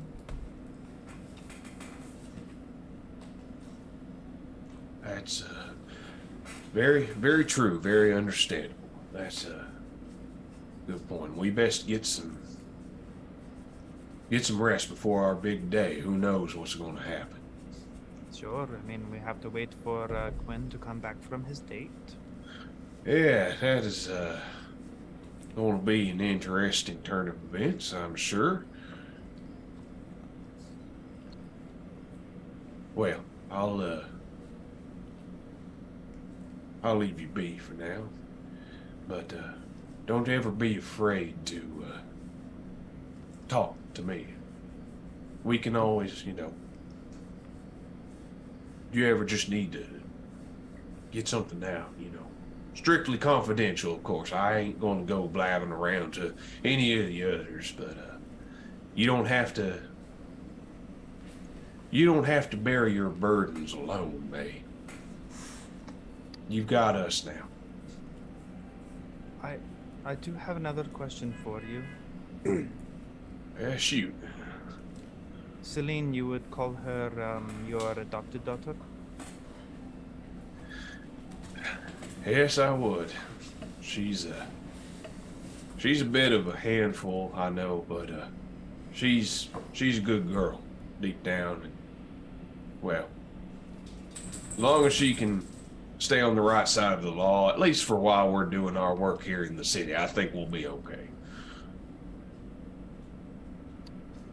You really feel the same way about her as you do Ophelia? Well, I mean, yes, I love them both very dearly. I mean, Ophelia is my, true flesh and blood, and I know Celine's more of a adopted in a sense, but that don't mean I love her any less.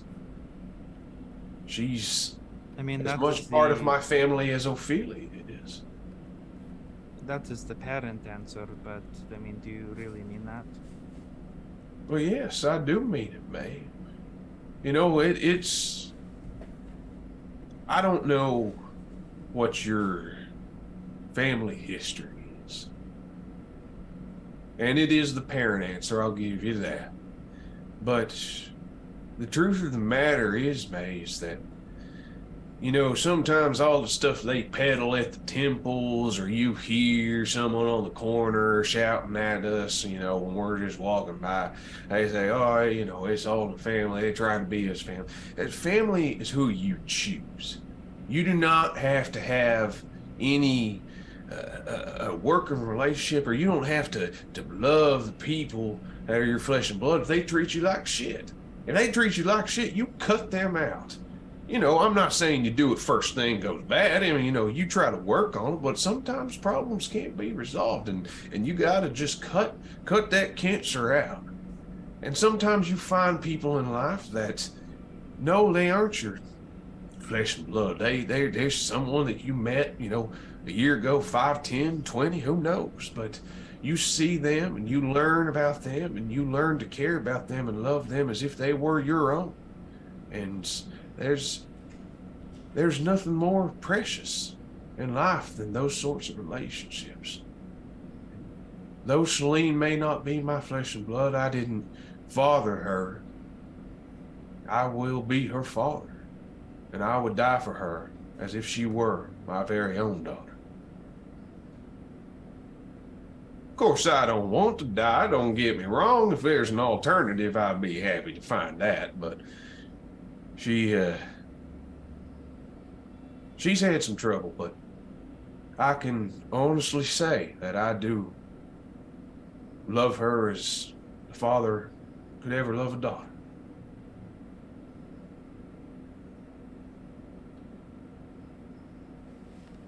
This might blow that mind of yours, May, but I dare say I might even start loving you someday.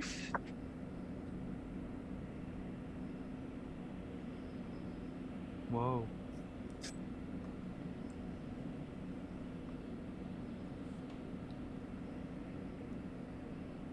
I like you, Demetrius.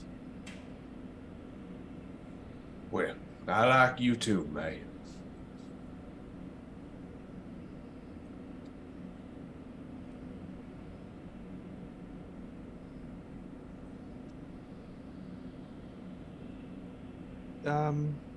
Will you remember to write down what was on the page that Fallon showed you? Oh yeah, I was working on that. I'll go finish that up. I'll make sure we get everything that I can remember reading and all that. It was some fucked up shit, I tell you that. I'm gonna be glad when I put a bullet in between her eyes. Me too. He'll turn and pause for a second and just gently put a big burly hand on her shoulder for a second before stepping off and heading back inside to finish up writing. Okay. All right.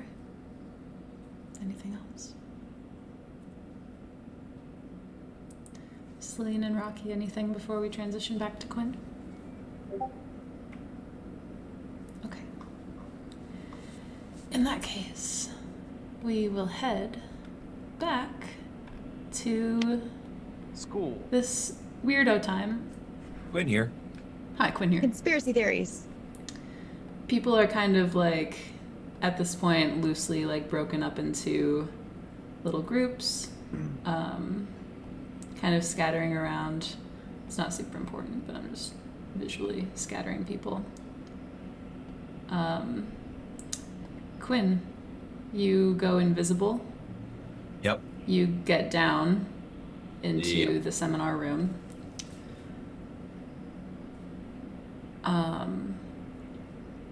And then you just kind of like try to make Yeah, it seem like you were there the whole time. I'm gonna see if there's like a quiet corner that I can probably try to slip into, and then Yeah. act like I've been here the whole time. Yeah. This is intimate-ish, but there are certainly you can certainly try. Go ahead and give a stealth check to Okay. do this. Is that with advantage with the invisibility, or because I'm dropping invisibility? The thing that I'm testing you for is like how smoothly you can incorporate yourself into this party.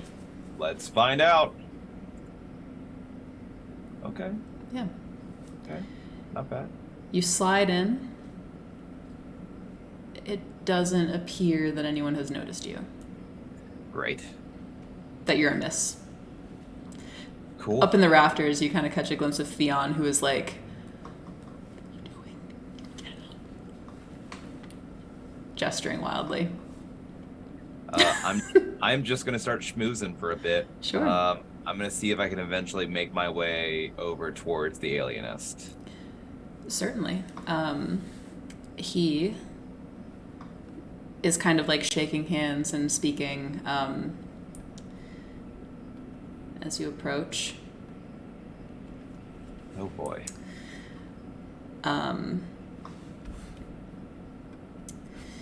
In person, you, with your good sense for people, as you kind of approach, like, his conversation seems much more like awkward than like the speech, really. Yeah. He's kind of like halting in his speech. There's some like awkward pauses, but he's kind of talking with people. The like noble woman or whatever that he was speaking to kind of like drifts away. Near him are two other blonde women. There's an older and a younger. As you kind of approach, he turns to you. Oh, what was the voice I gave him? Like a British. Thank you. I gotta like find it again. Welcome. Deep Cockney, just Hey. He was like snooty Boy. British. Yeah. Welcome in. Thank you for joining us tonight. Oh, happy to be here. I don't know if I've introduced myself to you. My name is Quinara Quilana Rodaxis. I'm an interested party out of Moralbach, and I extend a hand. It's great to meet you. He takes your hand. His hands are very cold. There's a slight shake to his hands. He shakes yours. I am Alistair Shaw. I have heard. Well, you know, these things. But, yes, are you... this is the awkward part of these events. You seem a little out of your element. I'm a researcher. But... And a presenter. I have to say, your speech was fantastic. I think it was really it was eye-opening. You know, we all lived through Moonfall. We all saw what happened, and somebody with your breadth of knowledge, I'm sure, will be helpful in the years to come. I don't take that lightly, and I greatly appreciate it. And he's kind of interrupted by the older of the two blonde women, who kind of comes like away from a different conversation, kind of comes sauntering up and puts her hand on his chest. And who might you be? My name is Quinara Quilana Rodaxis. It is such a pleasure. Nice to meet you. Are you Mr. Shaw's... Professor Shaw's wife. Yes, that would be me. Camilla, lovely to meet you. It's wonderful to meet you. I was actually just talking to your husband about the importance of his research in the years to come. Oh yes, it is of the utmost importance. I am trying to convince him to outsource such dangerous labor, but stubborn man and all that. I actually am appreciative of that, Camilla. I was actually trying to find a way to broach this exact subject. Really, look at that, dear. Finally someone with a brain between his ears. Do go on. Well, I said I was an interested party out of Moralbach, which isn't necessarily an untruth. I'm currently investigating a couple of leads that I have here in the city. And one of them, I don't know, sorry, pulling back a little bit. I do not know if I was made aware of the stuff that Demetrius learned. That Demetrius was told specifically to, like, when he was... leave that up to you all. I think during the time we were talking about all that stuff, yeah, probably. Yeah. It probably came up. Well, okay. you say, sure. I just don't want to... Okay. You All can, right, cool. yeah. Okay. I've actually heard some passing interest in. I'm assuming you're referring to the storms up by Rovak. The very same, yes. There are many interesting things about that region, but what did you have in mind? Well, I'm not sure exactly how our investigation is going to align necessarily with these storms, but I just wanted to make you aware of the fact that there is somebody who may have parallel interests to you up north. Yes, well,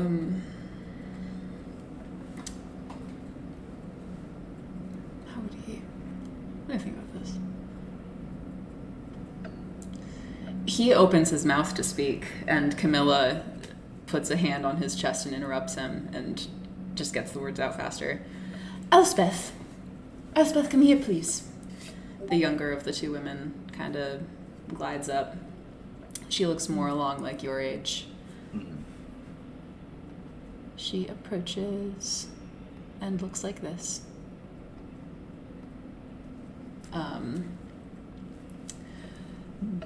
Yes, hello. And Camilla, her mother, presumably, the two of them are very alike. Yeah.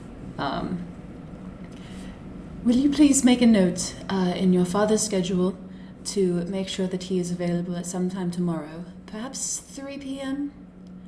Make a note for your father's schedule for 3 p.m. for a meeting with this gentleman. Oh, yes, I can do this. Well, Mrs. Shaw, I'm not sure I'll be able to attend a meeting so soon. We are... I can't get into the nature Not even a preliminary discussion. Really, just over tea.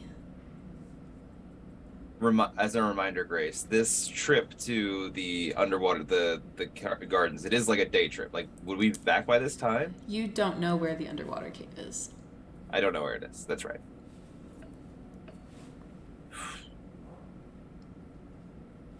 Could you give me one more day? What is our schedule like, dear? Actually, yes. The day after tomorrow is mostly free. That should be fine then. And Alistair kind of... Have I no say in this? No, hush. 3 p.m., the day after tomorrow. Come to our residence at this place. She reads you an address. Yes. And it is just you, yes? Interested in an expedition of this nature?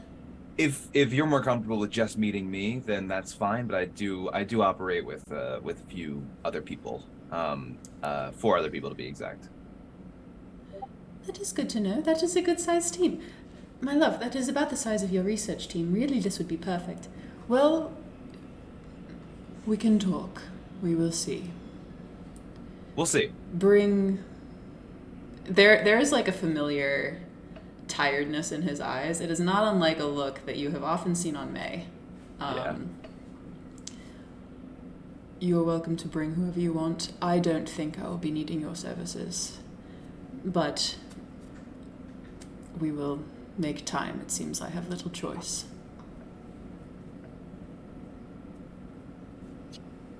That is fine. You know, I'm trying to think of a way to do this.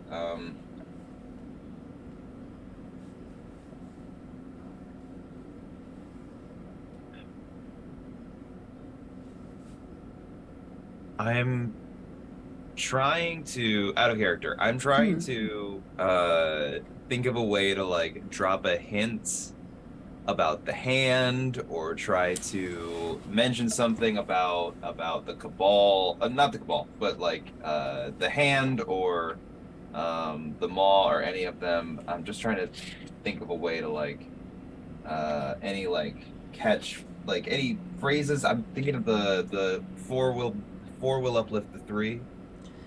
You know of There's a couple also the phrases. heavy as the hand. Heavy as the sort of- hand. Okay, yeah, all right. I kind of lean in and I say, you know, I understand your fatigue. Heavy is the hand that is researching the world. You lean this into Alistair and say it. To like the three of them. I want all Sure. three of them. Go ahead and make an insight check as you I say wanna see this. if any of them react. Okay. Alistair, the alienist, you pick up no recognition. Okay. Camilla.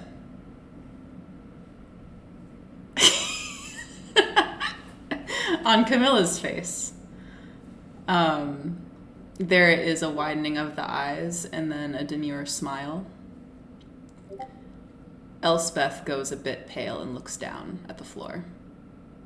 And then immediately the look is wiped from her face. And she swallows hard.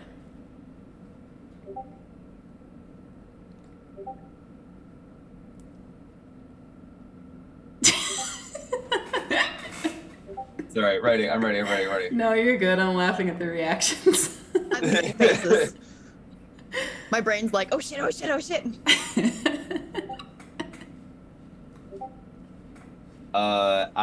I shoot a knowing look at Camilla. Okay. And I just sort of smile, like I just smirk and just kind of nod towards her. Well, that much is correct. I'm sure we'll have much to talk about during our meeting. I'm sure.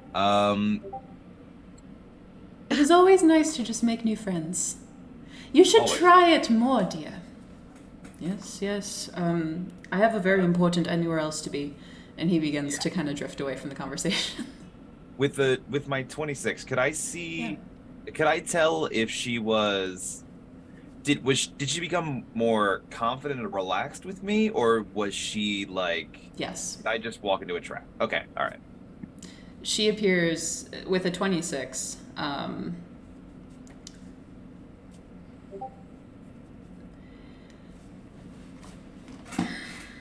You get what I mean? This is a difficult person to pin where her guard is. Yeah. You immediately pick up on this like warmth and charisma that just like radiates from her. You've known many people like this. There is like a layer that falls away. There's like a fakeness to it. Yeah. Which fades. Am I getting the impression that it's like that she's just buttering me up, like she's buttering me up? Do I get the impression she's not being entirely honest with me at this moment? Does she truly think I'm a friend? Is what I'm asking, I guess. Is that possible to ascertain in this conversation? That's fine. With a 26, I can extrapolate on this much. There is an immediate kind of spark of sincere excitement at the thought of speaking with you further. That part seems sincere. Okay. Cool. Perfect. All right. Yeah, that's all I needed. Okay. Then I'm going to nod to her. I'm going to nod to Elsbeth, and I'm going to nod towards Alistair as well. Elspeth kind of, it was nice to meet you. It was nice to meet you too. I am very much looking forward to a fruitful relationship between your group and mine. Yeah. I will see you around sometime. Right. I just kind of step back, and I am going to leave the party. Just walk out the front doors. Yeah, I'm just gonna go. Yeah, no one stops you. I look up as I'm walking. I kind of look up towards Theon. Is he still just waiting up there? He has been watching you, slack-jawed in awe, as you approach the alienist and have a conversation with his wife, which appears to go well. When he sees you leaving, he kind of and scurries away, presumably back the way he came. I'm gonna step out into the salty air and head back to Maze. It is a windy night.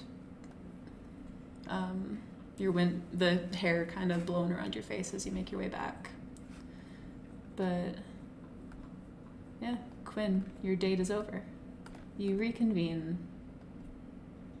in the growing dark of the Neronian night, as all of you kind of reconvene back at May's house. Quinn, like this calm facade as he's kind of like walking. He like walks over to the house and opens the door. And as soon as he shuts the door, he turns around. Oh my God! Okay, listen. Okay, this was insane. It was crazy. That good of a date, huh? Slow down, son. Slow down. I'm 2 drinks in. I've Hold on. never seen someone so excited about a date. Okay. Tell us all about him. Listen. All right. I talked to the alienist. I talked to him. I managed to sneak down and have a conversation with him. He's interested in sending a research party up north towards Rovok, where the wild magic storms or whatever are, which is specifically where, and I gesture towards Demetrius, where Masara. You've now completed your list of full verbatim things. Yeah. You have access to that now. May has been staring hard at it. Yeah, Fallon didn't want us snooping around up there. That was her little magic book of mumbo jumbo specifically said no, nothing of interest up there, which sounds like there's something very sounds interesting like up there's there something then. very fucking interesting up there. Does that mean, do we think that the book was meant for him? Alienist? Oh, maybe. Do you think that he's in danger? Okay, so that leads me to my next point. His wife, I tried to drop a hint that I was working with the hand, just cause I thought it was funny. But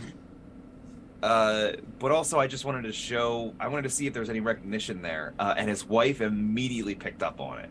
I think she's like she's maybe heard about the hand or something like that, and she wants help. So they asked me for help on this research expedition up north. And I may have kind of said that we may kind of have similar interests up north. That sounds reasonable. I mean, at this point in Junction, I would say yes, Yeah. we do. So right now, they've offered to meet with us, not the day after tomorrow, and just have a conversation about maybe heading up there, seeing what's so important about it, seeing what we know. I would like to talk to Alistair without his wife being there. Alistair Shaw, his wife Camilla, and then their daughter. Okay, so this is another weird thing. So when I mentioned the hand thing, Elsbeth, his daughter, was immediately like downtrodden, like immediately. They both Alistair didn't recognize it, but Camilla and Elsbeth both recognized the hand, and Elsbeth showed fear while Camilla showed excitement. So you think that the daughter is not wrapped up in this? I think maybe she is, and we lost God. RD. Sorry. I'm just sorry. Camera, just camera. No. I'm Obviously, sorry. she knows about it, but she's not like a part of it, right? She doesn't. Maybe she's unwillingly involved. I wouldn't say she's not involved, but she's clearly not consensually involved if she is involved. Can we say that for sure? No, which is why I think we should assume with her recognition that she's involved, whether it's consensual or not. I get the impression that Camilla, I don't think Elsbeth is willingly involved. I think Camilla has been trying to get the hand to help her for a while, and now suddenly they're reaching out. I think she's just ambitious, and I think she has no clue what she's getting into. That's my guess. Don't put it past her. She is smart.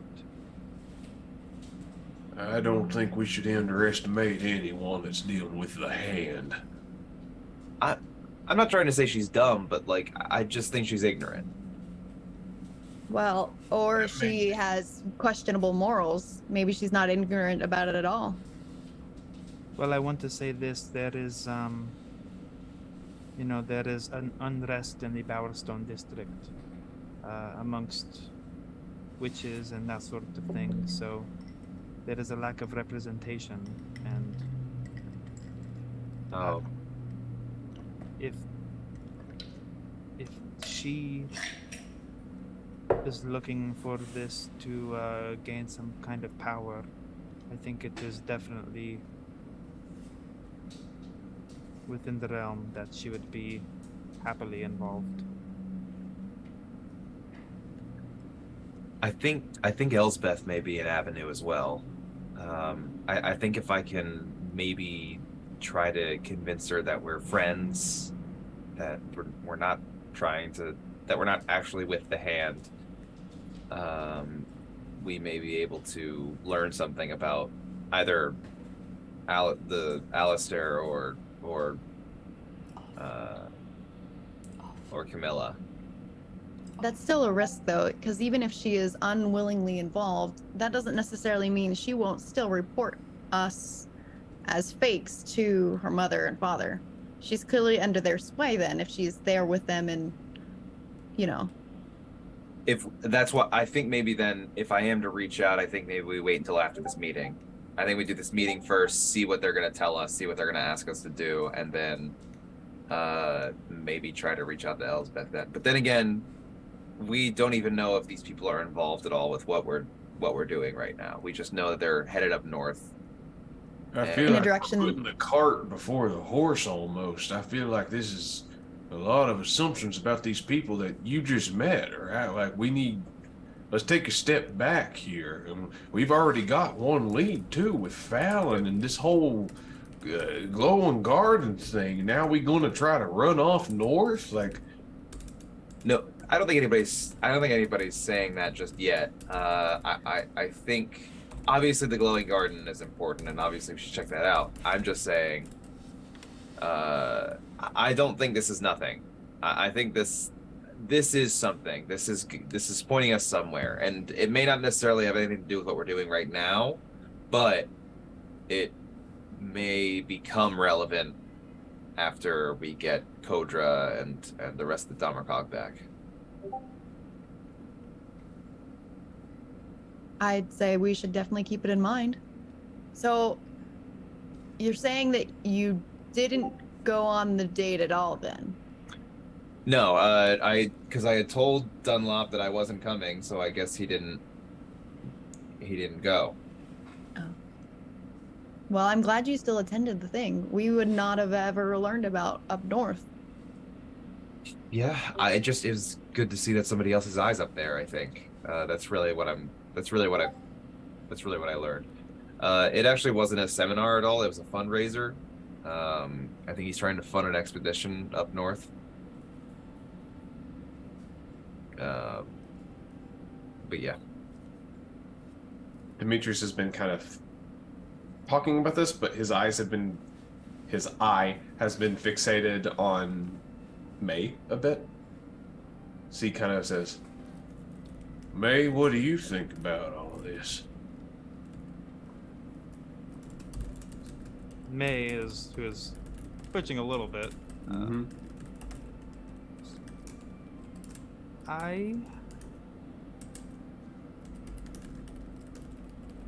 have talked with Camilla before.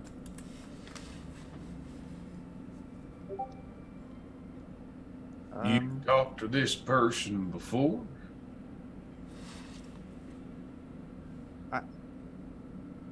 I have. I have,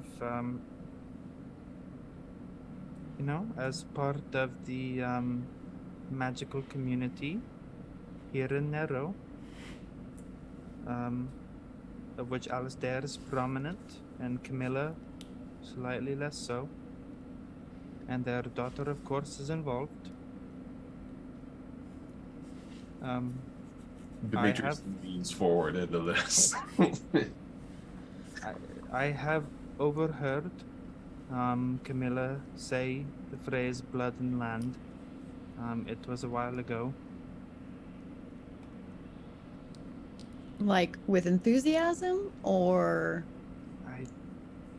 just whenever conviction? we were in Lachlan's Rest, it came to me. I remembered it. I know they are definitely involved. You think they're already part of the hand? I think at this point it is fair to assume that Camilla is. Alistair, the book was probably for Alistair. And who knows about the daughter? Maybe she is an unwilling participant. But the hand doesn't really do unwilling. At least not for long. Right. So, Have to move Grace who back. exactly is this Camilla then? What can they do? Why would they be so hand-centric?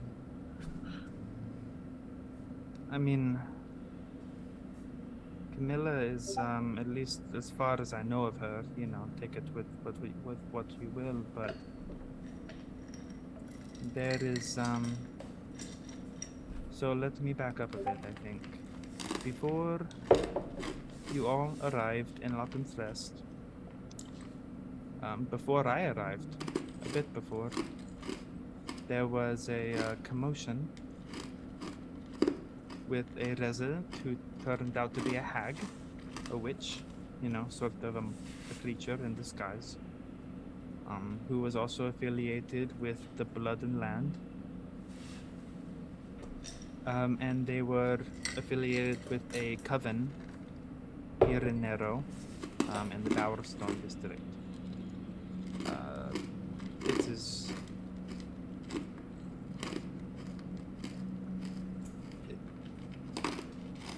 I would say, this is all about political ambition and gaining power, especially for an underrepresented class of people. And don't let Camilla's sort of facade fool you. She is probably more ambitious than Alistair ever was, will be. She did not come from an affluent family.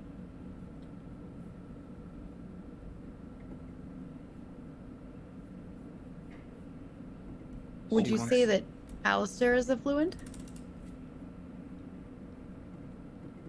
Yeah, absolutely. He is very prominent. And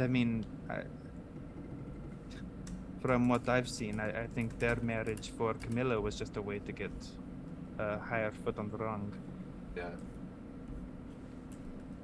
So, And I think that she would be willing to do whatever it took. And apparently that includes dragging their children into it.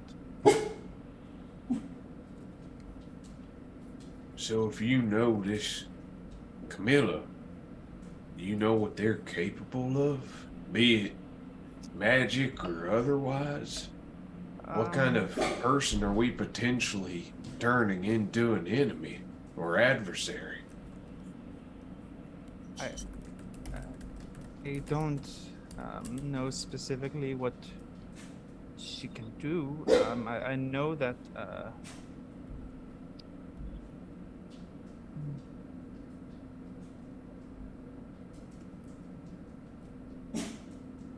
Well, I think that she's involved. She's like an alchemist of sorts. Grace, was that correct? As far as I recall. Pull that up here. I was gonna say, weren't we looking for an alchemist? That is not somebody that you want to work with. No, but I mean, like, weren't we searching? Someone was called the alchemist that we were looking for. That was a baddie, weren't they? No. Mhm. Okay. The alienist. Ah. Yeah, she is a. I have it here. Yeah. Sorry. She is an alchemist. I mean, I don't know really her magical, But I mean, to be sure, her husband is the foremost in his field. He might seem a little strange, but he is. There is none like him here in Nero, at least.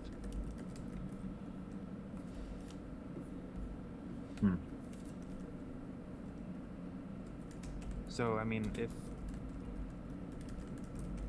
anything against her, she would probably leverage him, and I mean, if she has an entire coven of magic users, that could be a huge enemy.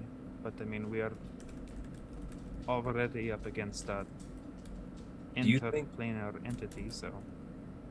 Do you think maybe Fallon is trying to install Camilla as this new pro-magic person in the government and get rid of the person who's there now? That could be. I mean, Morez.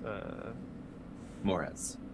She is pro-magic. I mean, but it seems in the letter that they were unconcerned with her.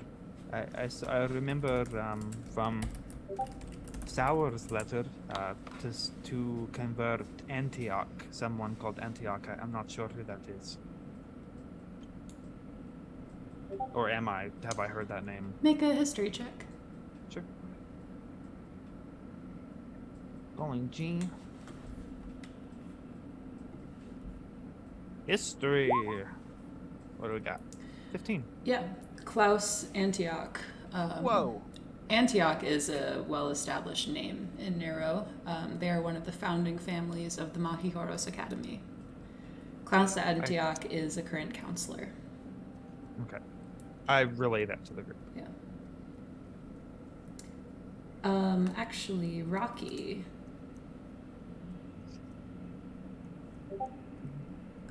Yes. You recognize the surname Antioch as well. There was an instructor. You did not take his class, but there was someone named Frederick Antioch. Is that in the notes that you sent me? I don't know if it is or not.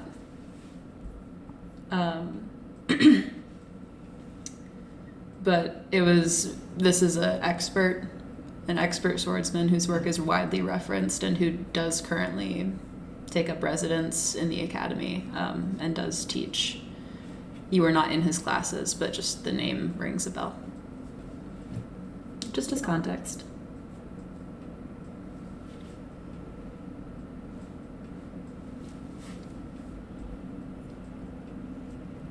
So yeah. You said swordmanship? Yep. An expert dueler in particular.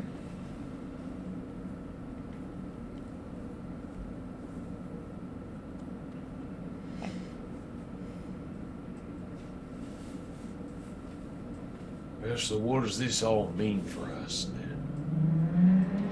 I think it means that we focus on Fallon and we deal with all of this another time. I mean, Twin, please keep your meeting. That would be very unprofessional of you to miss that. But I think it is best for now if we stay far away from all of them. I have a habit of making meetings that I don't fully intend on going to. So if this is an exception to that behavior that I've established, then I'll go. I'll go. Yeah, sure. If the daughter, if she is not under the control of the hand, then it would be good to confirm that and maybe have some kind of ally. Get her out of that danger. She Yeah. probably wouldn't leave. I mean, it'd be very easy for me to reach out and try to have a conversation with her, but I think we should say that for after the meeting and see if we can't learn more about Camilla and what's going on there. It's possible if Camilla and Fallon are already linked, it's possible that Camilla may just go to Fallon and be like, "Hey, I caught a dingus who's trying to pretend to be part of the hand. I'm gonna take care of him," and then that solves one of our problems. Yeah. Can we get Fallon alone? Most likely. Entirely possible. do. So, do you mean you want to overplay your meeting and draw Fallon's attention, or? I could really lead in the hand bullshit, sure, but I think maybe not. You know enough about the hand to bullshit your way through that? Yeah, I'm pretty good at bullshitting, but I think even basic facts will get me all caught up. Probably wouldn't work out too well. I'll see where the conversation goes. If she believes that I'm part of the hands already and I'm able to swing it, then I can improvise pretty well. It's up to you, I guess. Worst thing that happens is we run away from another fight. We piss off the hand even more. And even then, people who get pissed off tend to make mistakes. Yeah, that is true. This name here, Demetrius, I'm curious, Ulrich. Whenever you go, why would they want this person dead? Yeah, I don't know. I just had this feeling once I read that they needed to die. I don't even recognize the name. It's weird to feel so strongly about someone you've never met or don't even know. Quinn, are you sure you fully dispelled the magic from that book? It either worked or it didn't. Okay. Is there a list of all the things that Demetrius saw? It's under diary entry. Is what it's called. Right. Okay. The third line there is what we're referring to. The Ulrich. I'll pull it up here too. All I mean to say is, if there is something about the storms in the north, maybe there is something about this person too that we should find out about if we get the chance. I agree. And if the hand or Fallon wants them dead, then I think it's our best move to probably keep them alive as best we can. Yep. Would it be possible to roll to see if I know Ulrich Altringer? Make. If it's like somebody obscure and just some random person, then obviously not. But like, if they have any kind of fame or anything like that.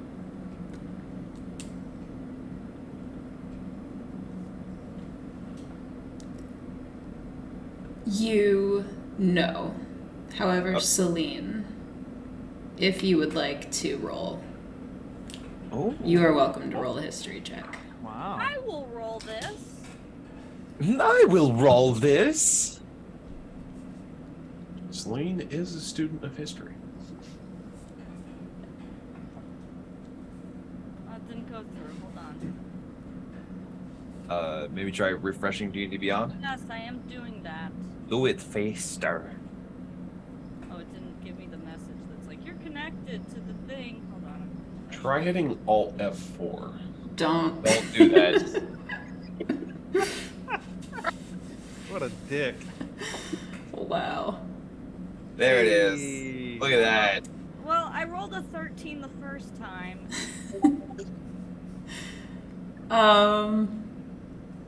I believe you. It just didn't go through. We'll go with the 13.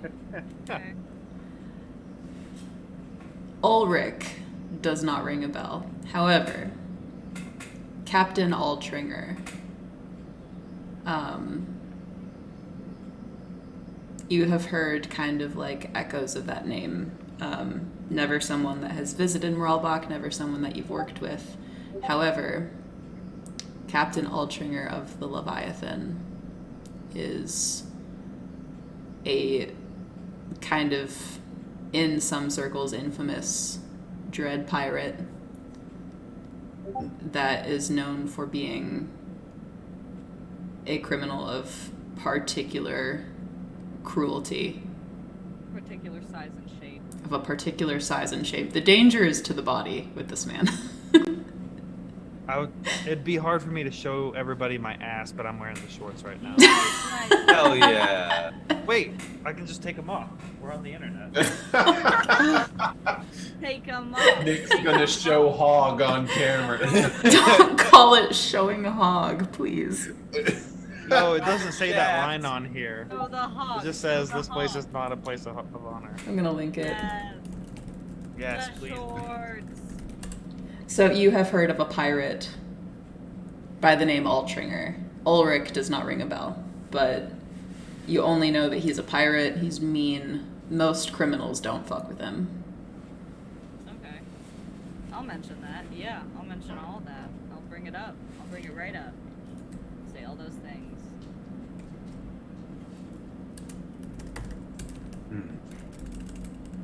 It doesn't ring a bell for me. Can't say it does for me either. I'll let everyone know about the things I know so that everyone else can take notes about it, because I'm certainly not going to. Why would they need to convince somebody to kill a criminal? Not actually a criminal. I mean, I trust Celine. Yeah, but legends are legends. I don't know. Just a thought. I don't know. Well, most legends have a piece of truth in them, so. I mean, it's possible he's a pirate, but pirates love embellishing. Oh, I'm the pirate. I killed 100 Yar. I killed so many puppies because I'm so scary. Now, what kind of son of a bitch kills puppies? A Hey, pirate is trying to sound that's- badass. That ain't badass, son. That's just mean. That's animal cruelty. Well, he's a pirate. I don't know. A pirate steals stuff. Hell, I shot at pirates. I've killed pirates before. They don't kill puppies. They steal cargo. Well, Killing puppies is just psychotic. If a They puppy, definitely do hurt people, though. People, sure, hurting people's one thing, but a puppy? Come on now. Most pirates are really kind of out for monetary gain. Killing puppies doesn't give them any money. I don't see I was pirates just- doing puppy killing. I was just making a point about how pirates try to make themselves sound even more scary. That's all I was trying to say. All right. Besides, if he killed so many people, how would anyone know who he is? They usually leave like one or two alive, and then they get picked up and tell the tale of, oh, this old son of a bitch did this. Yeah, Demetrius knows. Anyway, also in here it mentions the Demarhug, so Yeah. um, So it is real. So I mean, Also, this is super not true. you're proof of that, so. everything I think on this page that I've written down that I remember reading is basically the opposite's true. Quinn, I want you to know that that was not sarcastic. Yeah, no, that's what. Okay. Thank you. Because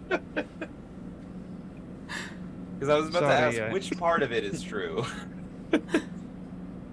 No, I said you are proof of that. Proof of the Yeah, fact that that it is not true. perpetuated by fools. No, it's real. Yeah, so Okay. I think we still keep with what we're doing. I think we still investigate the cave. I think it would be good to ask Camilla and about this stuff. You know, About- on the Demarcog, Ulrich. You're going to discuss the swords with them, so why not cover the gamut? Maybe cover the whole thing and see if they know anything about the Damercog or anything like that. That would be helpful. And tomorrow we can go to this cave. Go to this cave and walk right into a trap. Well, I mean, we will send Fable. Octopus swim right into a trap. Yeah. Well, all right. Yeah, I mean, true. Oh yeah, you know, Fable is now an octopus. So. Do we know where this place is? We know that it is in the reef somewhere, marked by 5 white shells. Yeah. Okay. It'll maybe take a little bit of searching, but all the better reason to get a good night's sleep and get an early start, because we might be looking for a little bit tomorrow. Did Fallon say anything more specific about where it was? I mean, she wanted you to go find it. Did she? Was there more? Was there a specific like location she would have given, or like coordinate? She did It not. is within swim. Right. So we know it's relatively close. So she mentioned that Fallon swam to and from there or was sighted doing this. And she also did say, if you have any questions, don't hesitate to reach out. So great. First thing in the morning, you will meet our enemy and we will go to a cave. We're gonna talk to her tomorrow? That's a big departure from our plan. Well, I mean, if we need to get some kind of location, Demetrius can go just ask about it. Why don't we give it a Passover first, just ourselves, and if we can't find it within the, better part of half of the day, and then we can possibly pursue that. But I'll tell y'all, I ain't exactly interested in reconvening with Fallon anytime soon. Not until I get to know I pulled the trigger.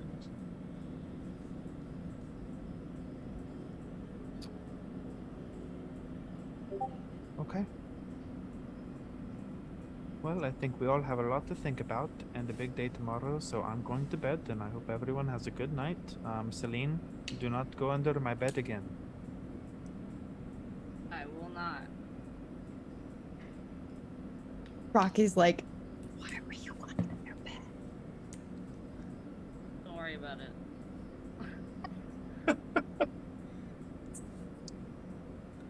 Okay. May goes to bed. I would like to do one thing before bed. Please. I'd like to pull out DG and just hold him in my little hand and be like, "Hey, bud, I've been counting on you a lot lately, and I just want to make sure that everything's all right and that you're okay, and I'm not stressing you out too much." I am cozy. Cozy. Okay. Good. How are you? Oh, I'm good, bud. I'm it's a little stressful. I lost somebody who was really important to me, and we're trying to get to them. Is them distinguished? They are distinguished. Yes, very. They were my teacher, actually. They taught me everything I know about, all this. They taught me how to, Like talk. you are my teacher. Yeah, I guess so. I'm not really teaching you anything, but well, maybe I am. I don't know. I am learning What have I taught you? how to be a hero. Yeah, bud. Yeah. Well, I don't need to teach you that because you are a hero. You're a hero already. Really? Oh, yeah. Oh. Why? Well, you've done so much. You've saved me on more than one occasion. You saved my friends on multiple occasions. You are my friend, but also, you are a hero. You've done a lot for us. What is a friend? Oh, friend is a person who you meet who doesn't have a connection to you, but you want in your life. Like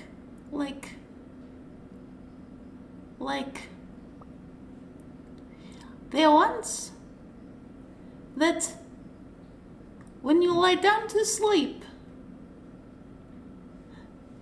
and you keep each other warm. Yeah. These are friends. Yeah. We keep each other warm. We talk to each other. We make sure everyone's okay. That's why I'm asking you right now if you're okay, because That is you're my what friend. friends do. That's what friends do. Okay.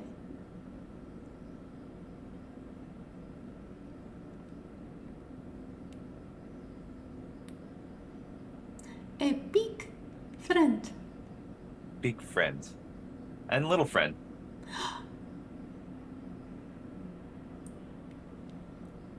Is distinguished gentleman a little friend?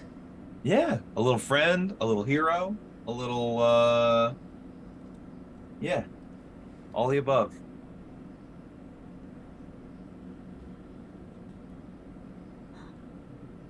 Okay. I give him a little scritch on top of his head. What And is this?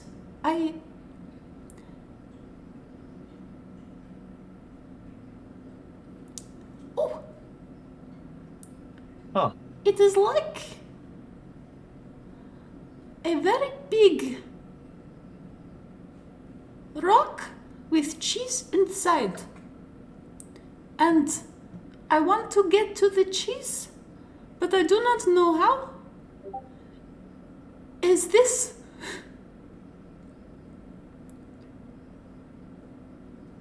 what goes on in your head all the time? Like there's a big rock with cheese? What? Much to consider. Much to consider, yeah. I'm not...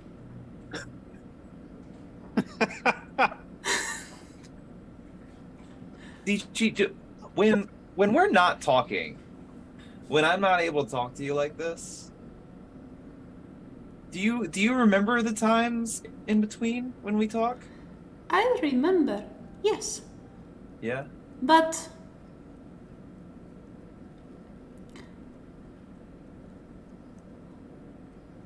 the little voice only happens with big friend.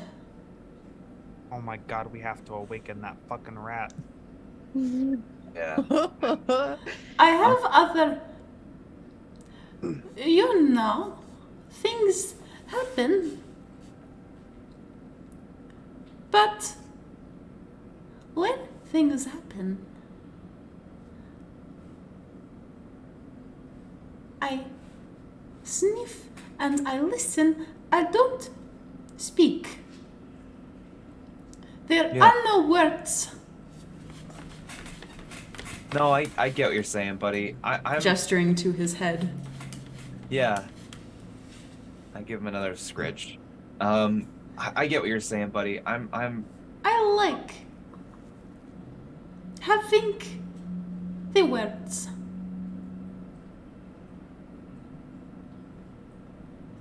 I like when you have the words too, and I'm going to make a promise to you right now, okay? What is a promise?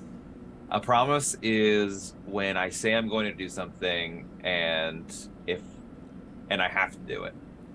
Oh, Yeah, that is very important. big deal. Yeah. I'm going to make a promise to you. I can't do it right now. And I don't know if I'll ever be able to do it because I can't look at the bard spells right now, but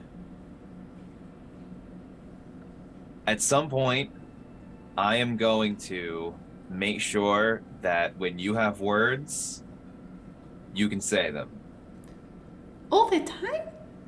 all the time. Whenever you have them. Oh, I can't do it now, but if we stick together, then a time will come when I can give that to you. It will be like cheese with no rock around No it. rock. No rock. You are a big friend. You're my friend too. You're my little friend. And this is what we do for each other, okay? Okay. I give him another little scritch. I pull out some cheese.